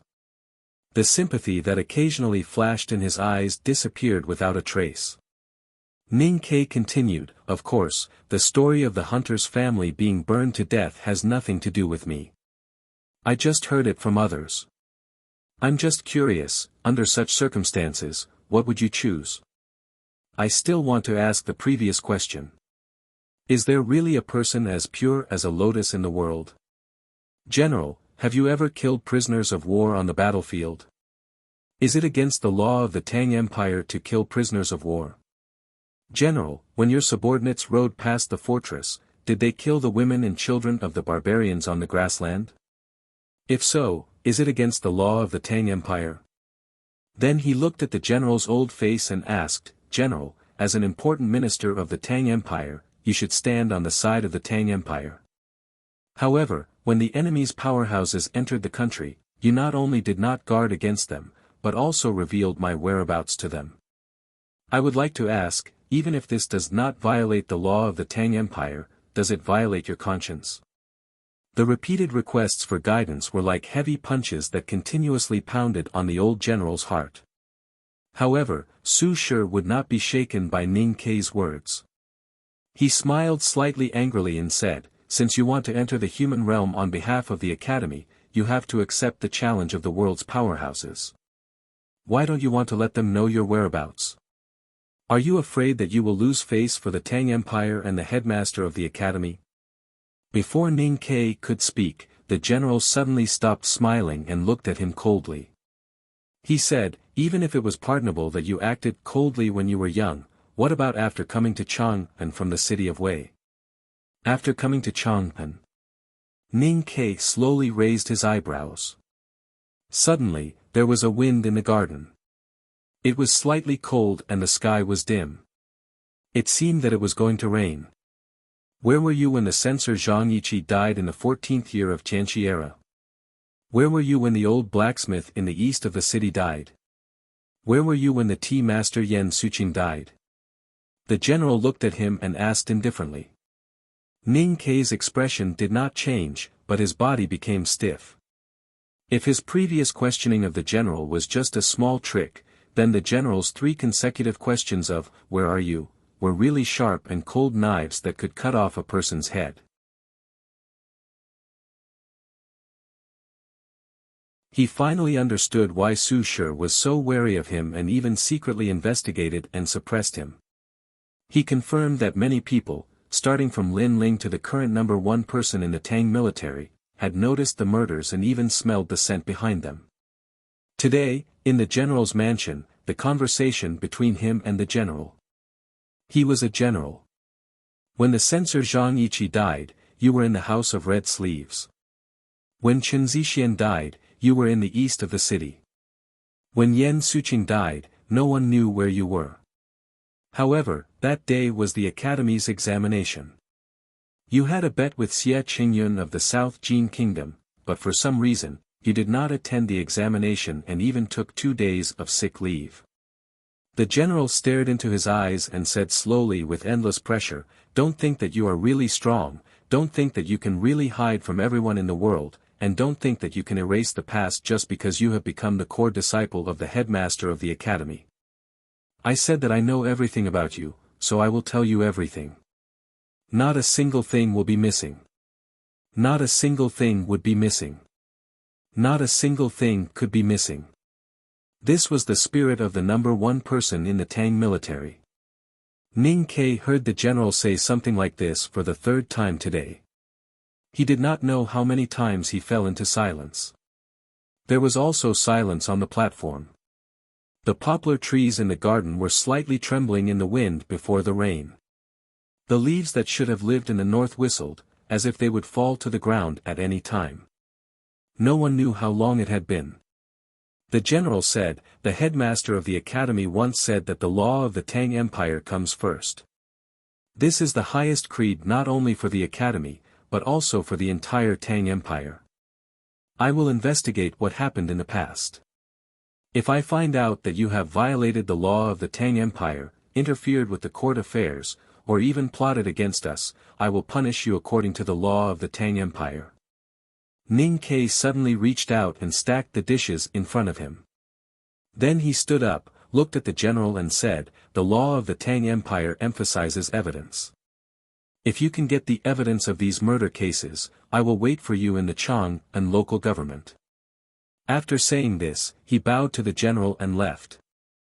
After walking out of the general's mansion, it was not long before Ning Ke arrived at the familiar Vermilion Bird Avenue. He strolled on the flat bluestone road, looking calm and composed.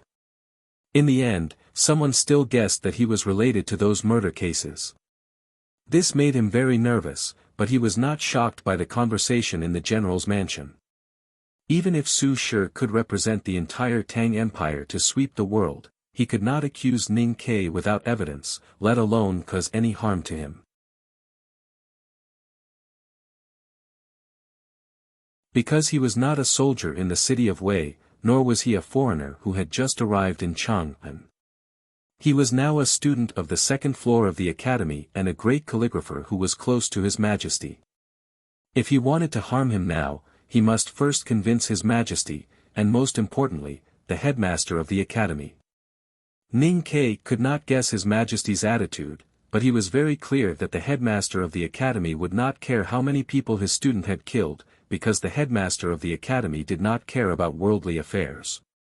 However, some parts of the conversation in the general's mansion did have some emotional impact on him. Su Shi was right. From the time he escaped from Chang'an to the thousands of miles of starvation and entered the dangerous Min Mountain, Ning Ke was, in a way, a person who did all kinds of evil. The reason why he did all kinds of evil was because the world he lived in was full of evil. In order to survive in the evil world, he had to do all kinds of evil. Later, he came to the city of Wei and then to Chang'an.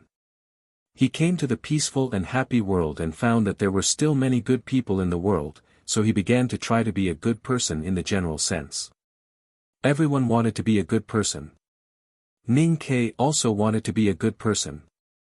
Therefore, he had been learning how to be a good person since the city of Wei, all the way to Chang'an. This kind of learning could be said to be a kind of disguise, or even more like the formation of a second personality. This kind of personality was very unstable. Sometimes he was mean, sometimes he nagged, and sometimes he pretended to be shameless to win people's favor. It was a little fresh, and a little cute. But the real temperament in his bones was actually still the moment when he held the blood-dripping hatchet in the woodshed of the official of council's mansion when he was 4 years old.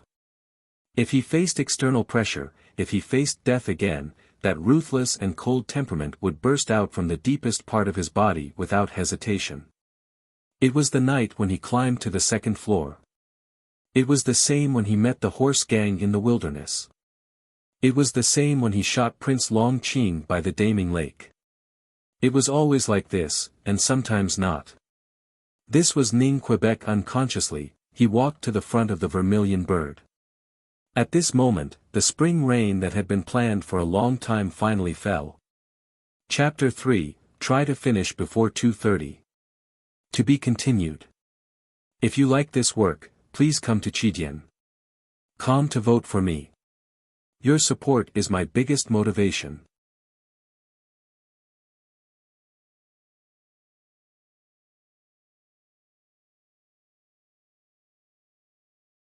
Chapter 4:21. The rain fell from the sky, and the pedestrians on the street took shelter. The tourists from other counties also reluctantly left. Only Ning Ke was left standing in front of the Vermilion Bird in silence. He opened the big black umbrella, and the raindrops fell on the tight surface of the umbrella, making a dull sound. He looked at the painting of the Vermilion Bird in front of the umbrella that was gradually drenched by the rain and thought of many things. There was no need to mention the past. Today, in the palace, the empress bowed in shock, and in the general's mansion, Su Shi was the general, which made him feel very troublesome. In particular, Su Shi's attitude made him very uncomfortable. This kind of discomfort was not anger, but a feeling of loss. Because he used to be a soldier of the Tang Empire, just like his comrades in the city of Wei, he regarded the number one military man of the Tang Empire as his idol. When they were drinking and chatting, they would be in awe when the name of the Defender General of the state was mentioned. He remembered a certain saying about spiritual needs. He liked riding horses on the grassland with his comrades in the city of Wei and risking his life. He liked being respected and even feared by the people in Chang'an City. He liked his senior brothers and sisters at the back of the mountain of the academy. These were all wonderful spiritual needs. Therefore, he wanted to be a good person and be appreciated by a military official like Su Shi. He didn't want to be wary of him or even want to get rid of him. Unfortunately, things didn't always go as one wished. The spring rain was getting heavier and heavier. It was a mess, just like Ning Kei's mood at the moment. The solemn and elegant vermilion bird was drenched by the rain. That pair of majestic eyes seemed to be endowed with some kind of life and suddenly became lively. Ordinary people were completely unable to sense the changes in the vermilion bird portrait. Ning Kei clearly felt it. He looked at the eyes of the vermilion bird and felt the aura gradually condensing in the stone lines on the ground. He was very clear about what had happened. 2 years ago, when he first entered Chang'an City and stood in front of the vermilion bird with Sang Sang, he was scared stiff by the ancient murderous intent emitted by the painting. Later, he knew that the vermilion bird was a Taoist divine talisman. It could automatically sense the enemies invading Chang'an City and could exert a power close to that of a powerhouse at the peak of knowing destiny state. The enemy sensed by the vermilion bird was, of course, the big black umbrella in Ning Kei's hand. With Ning Kei's current cultivation state, it was naturally impossible for him to resist the aura of the vermilion bird. However, he stood in the spring rain with an unusually calm expression. It was not because of the big black umbrella in his hand. It was because he had a pestle in his arms.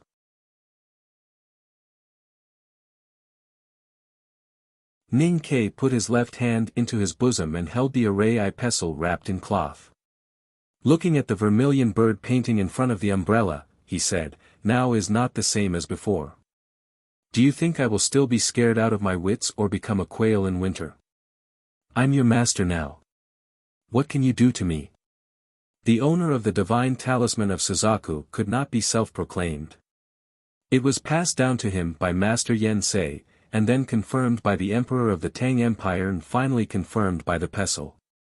The vermilion bird painting in the rain sensed the familiar aura coming from under the black umbrella. A clear roar sounded in Ning Kei's sense of perception. It was sharp and high-pitched, mixed with some doubts, unwillingness, sadness, and indifference. The rain continued to wash it, and the ancient murderous aura in the vermilion bird painting gradually faded until it finally returned to silence, turning into an ordinary stone painting. Ning Kei knew that this meant that the vermilion bird had acknowledged his identity. The sorrow in the previous cry in the sea of consciousness was the vermilion bird's recollection of its master, Yen Sei. Ning Kei stood in the rain, holding the handle of the big black umbrella in his right hand and the array pestle of the god-stunning array in his left hand. Feeling the two different sensations, he understood something. The vermilion bird recognized its master in the spring rain, which represented the big array of Chang'an. From then on, it represented the safety of the Tang Empire and became his responsibility. He liked this land, this country, this peaceful and happy life, and he liked the people who lived here. Therefore, he was willing to take this responsibility. He was willing to use anything except his life to maintain the peace of the Tang Empire. But this did not mean that he would lose his life. Holding the array pestle in his left hand was holding the future of the Tang Empire. Holding the black umbrella in his right hand was holding his life. He had to hold both hands, and he had to hold both hands tightly. If there was a conflict between the two, like the lingering spring rain, then what he needed to do was to cut the spring rain in front of him with a knife like when he went to the old library, and smash all the conflicts and dissatisfaction like when the headmaster hit him on the balcony of the building of Pines and Cranes. On that night on the balcony of the building of Pines and Cranes, he once had such a conversation with the headmaster. "The person I want to kill is very powerful, has a high position, and has a background that even I find difficult to deal with. You don't look like a person without a high position. Because my teacher is very great, so of course I am also great. Now, even compared with the tycoon I want to kill, our identities and statuses are similar. Then why are you still worried? If you want to kill, just find an opportunity to do so.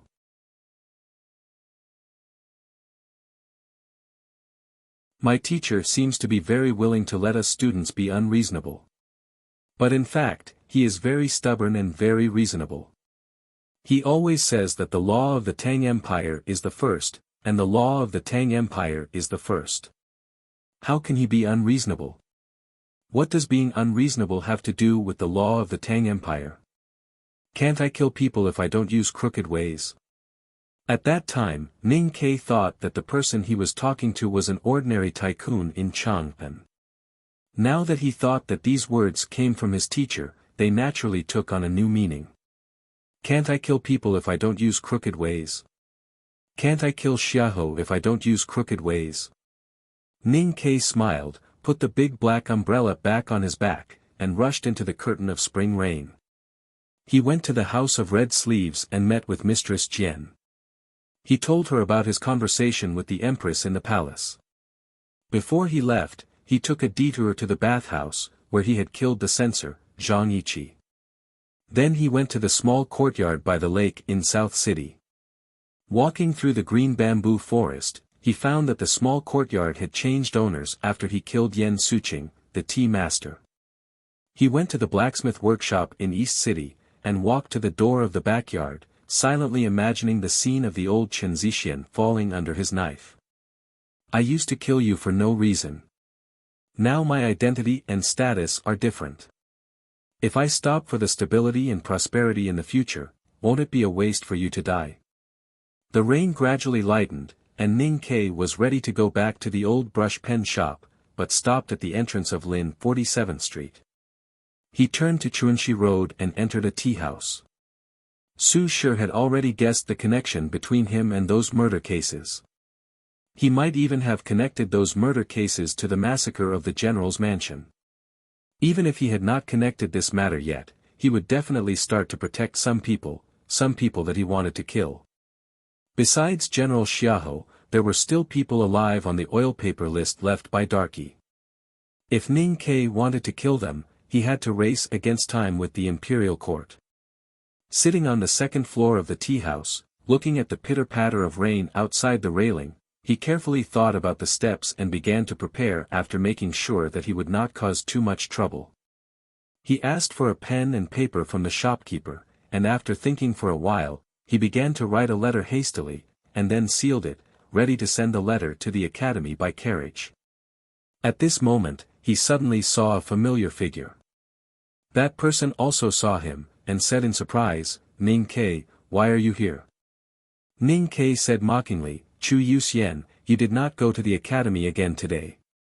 Be careful that your old master finds out, and he will directly cut off your money.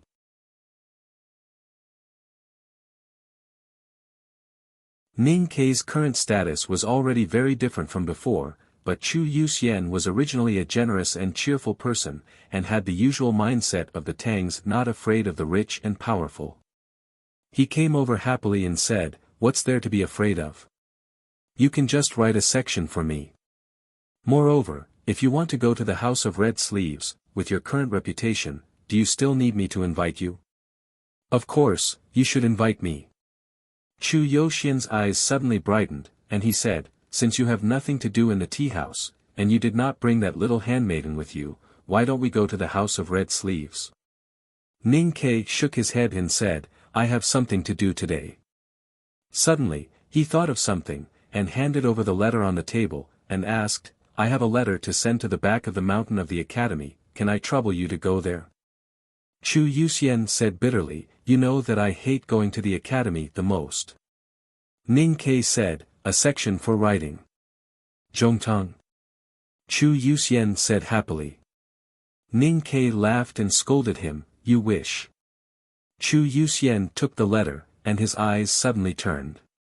Ning Ke obviously knew what he was thinking, and said, don't think about stealing this letter to sell, or I will not write the section, and I will go to your house to make trouble. It is just calligraphy appreciation, how can you say you stole it? Even if you stole it, how can you bear to sell it? Of course I will bring it home for my cultured father to be happy. Chu Yuxian was not embarrassed when Ning Ke saw through his thoughts, and he said with a smile. Ning Ke said seriously, this letter is very important, don't dare to delay my business. Chu Yuxian said, then I will go now. Oh yes, there will be a gathering of Classroom 3 in a few days. I forgot the reason, but Jean Wuxia asked me to ask you if you want to go. If I have time, I will go. Ning Ke did not say anything definite. Chu Yuxian turned around and walked out of the tea house, and suddenly thought of something, and said, what are you going to do? Ning Ke said with a smile, I am going to kill someone, do you want to come and watch? Chu Yuxian felt bored, and he waved his hand and walked down the stairs. Ning Ke drank all the tea on the table, and stuck his head out of the window. He saw Chu Yuxian get on the horse carriage, and carefully calculated the time. He was not in a hurry to leave, and instead asked for a new pot of tea. He slowly drank it in the tea house. The spring rain was falling outside the tea house. The sky above Chang'an City was covered with rain clouds, and the sun could not be seen. Only the gradually dimming light showed that dusk was coming. Ning Ke took out a piece of silver, put it on the table, and left the tea house. Accompanied by the surprised and respectful farewell of the tea master, he walked towards the West City Gate. He did not joke with Chu Yuxian earlier.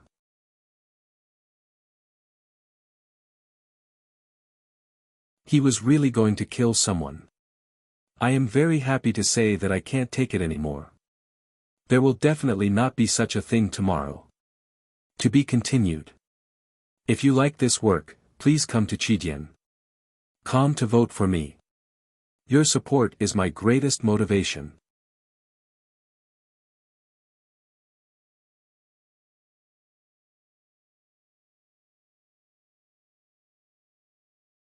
Chapter 422. The dusk disappeared, and the drizzle came again. A middle-aged official with a thin face walked on the rainy street with an umbrella in his hand. Judging from the color of his official uniform, his rank was not low, but there were no attendants beside him. There was only a cold-looking general following him silently. The soldiers and lower-level officials at the West City Gate stood quietly under the eaves. Their eyes followed the footsteps of the two officials in the street. No one stepped forward, and no one showed a surprised expression. The middle-aged official was the city gate officer Huang Xing, who was responsible for the opening and closing of all the gates in Chang'an and the imperial city. The general following him was Yushui Zhu, a deputy general of the city gate army. Huang Xing was known for his diligence and incorruptibility. Ever since he took over the position of the city gate officer, he would choose a city gate to patrol every morning and evening. Other than Yushui Zhu, he did not bring any subordinate officials with him. He was light and unaccompanied, rain or shine, and there was not a day that he did not do this. The people at the city gates of Chang'an were already used to the scene in front of them. They could only leave after the two sirs finished patrolling. This had become an unwritten rule. According to the rules of the past years, the city gate officer Huang Xing patrolled the West City Gate today. After patrolling the West Gate, Huang Xing confirmed that there were no problems and nodded his head. General Yushui Zhu turned his head to look at the nervous soldiers and officials under the eaves and waved his hand coldly. Everyone knew that today was finally over. With relaxed expressions, they dispersed and returned to their homes. Standing on the rainy street outside the government office of the West City Gate, Huang Xing tilted his umbrella and looked up at the drizzle. He felt his legs were a little tired and said bitterly, I'm old after all. Yushui Zhu said, Your Excellency can still serve the imperial court for another 30 years. Huang Xing asked, You've accompanied me to patrol the city gates every day and returned home at night every day. My sister-in-law has long been dissatisfied. You've really worked hard. Yushui Zhu replied after a moment of silence, My life is given by you, Your Excellency. Not to mention accompanying you to the 9 city gates of Chang'an, it's natural even if I die. Today, these two famous honest officials in Chang'an City used to be comrades in the military camp. Their fates had been changed by a tragedy and were now closely linked. If Huang Xing had not made up his mind to take Yushui Zhu to princely Peiyan, he might have died along with that general. Even if he did not die, he would have been neglected by the imperial court. Without princely Peiyan's protection, he would not have had the hard work and honor of patrolling the gate of Chang'an.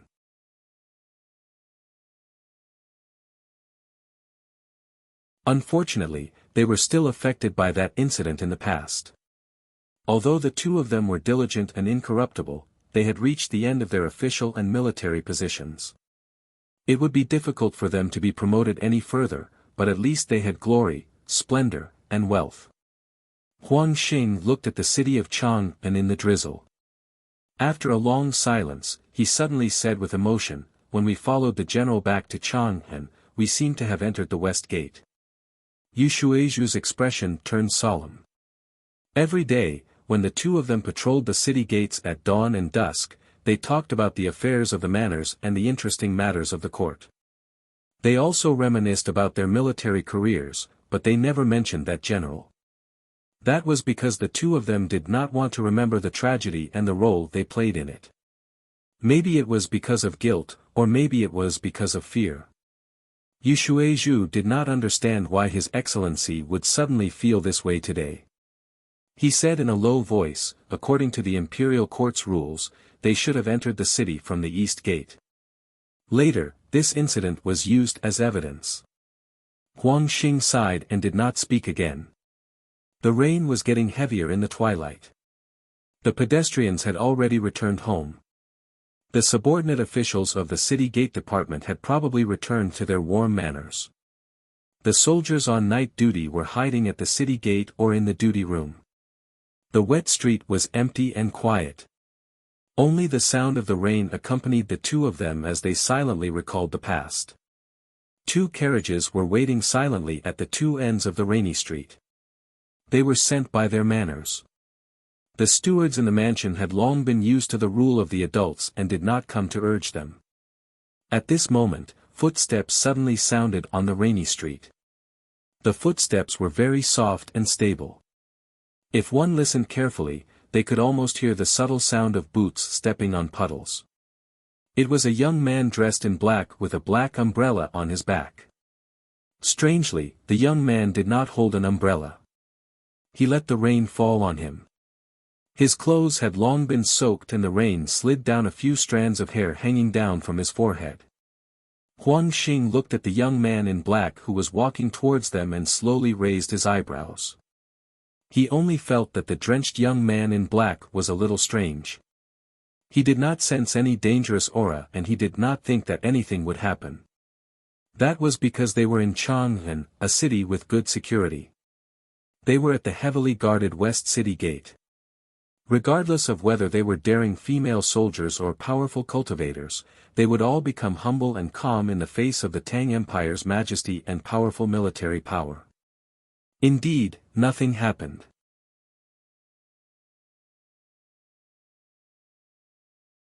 When the young man walked past the two, he noticed the official robes Huang Xing wore and the light armor Yu Shuizhu wore. He bowed and then walked out of the long street. Huang Xing noticed that when the black-clothed young man bowed, the expression on his face was not one of reverence, but of very complicated emotions. He smiled and said, "We find it strange that this young man is drenched in the rain. Presumably, he will also find it strange when he sees us, two officials standing in the rain, silent." Yu Shuizhu said, "That makes sense. Then let's go back." Huang Xing suddenly felt that there seemed to be something in his hand. He looked down and saw that there was a piece of paper in his palm. He did not read what was written on the paper. Instead, he turned around and looked behind him. He saw that the young man in black had long disappeared from the street. Yu Shuizhu also noticed this. He suddenly raised his eyebrows and said in a low voice, "This person is amazing to be able to quietly put a piece of paper in the hands of your excellency." Huang Xing was silent for a moment and opened the piece of paper in his palm. The piece of paper was slightly yellow. It seemed very ordinary but also very unusual. The writing on it was probably written with cinnabar mixed with some kind of material. It was dark red like blood. There were some lines drawn on the top of the yellowish piece of paper. Those lines combined looked like a word, but neither Huang Xing nor Yu Shuizhu could recognize what it was. They could recognize the words at the bottom of the piece of paper because they were normal words. I came from the general's mansion to take your lives. The expressions of the two changed dramatically. Their expressions were extremely gloomy, as if the night was about to rain.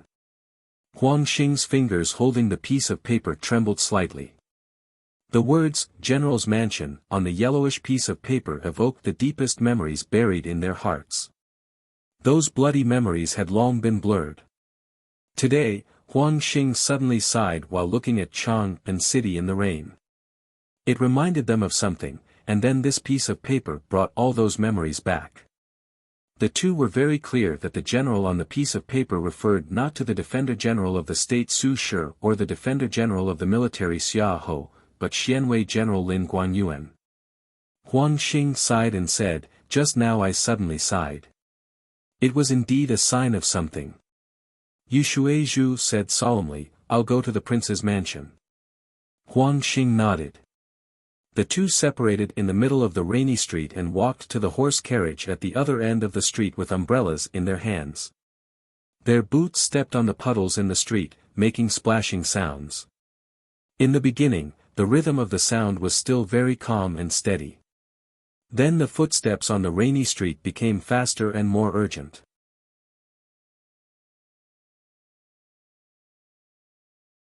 This proved that their true feelings at this time were not as relaxed as they seemed.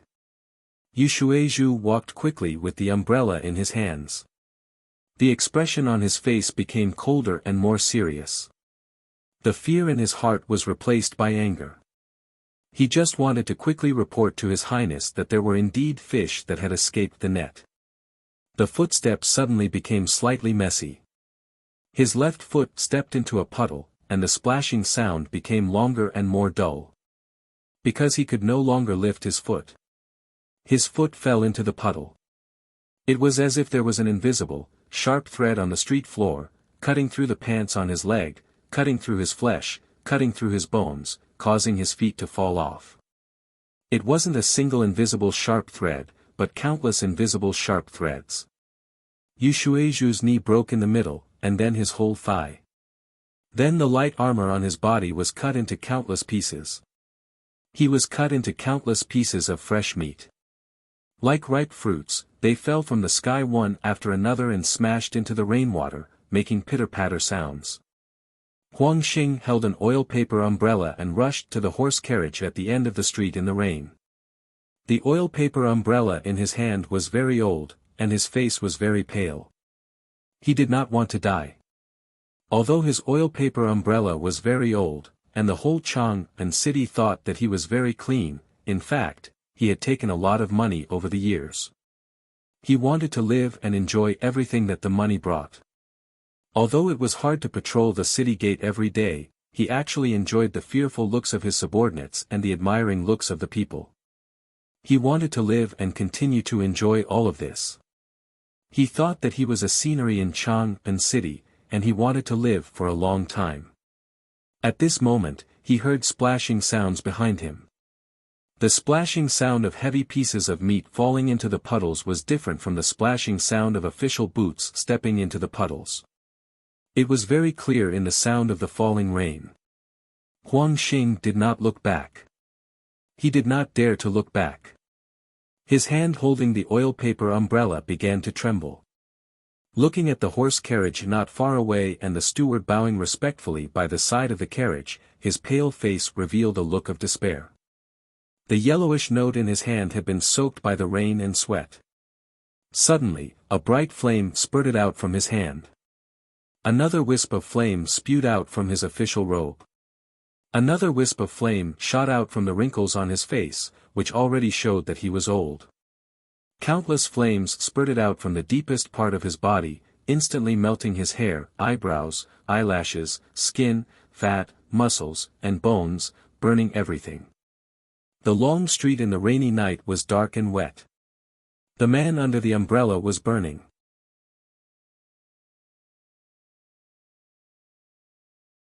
After a moment, the oil paper umbrella fell from the sky and landed on the rainy street. Huang Xing, who was under the umbrella, had already turned into ashes without a sound. The umbrella slowly rolled in the puddles, its handle slightly scorched. In an alley not far away, Ning Ke stood quietly in the rain. He did not know whether it was because of the violent emotional fluctuations or the cold spring rain, but his face was a little pale and he looked a little tired. 1 chapter today, 3 chapters tomorrow. To be continued. If you like this work, please come to Chidian.com to vote for me. Your support is my greatest motivation. You're tuning into the Han Li's Wuxia Adventures YouTube channel. We're so grateful for your support, and don't forget to subscribe to join us on this incredible journey through captivating stories. Your generosity through donations truly makes a world of difference, as it's the primary source of revenue that allows me to expand and enhance this channel for you. Thank you from the bottom of my heart for being a part of this adventure.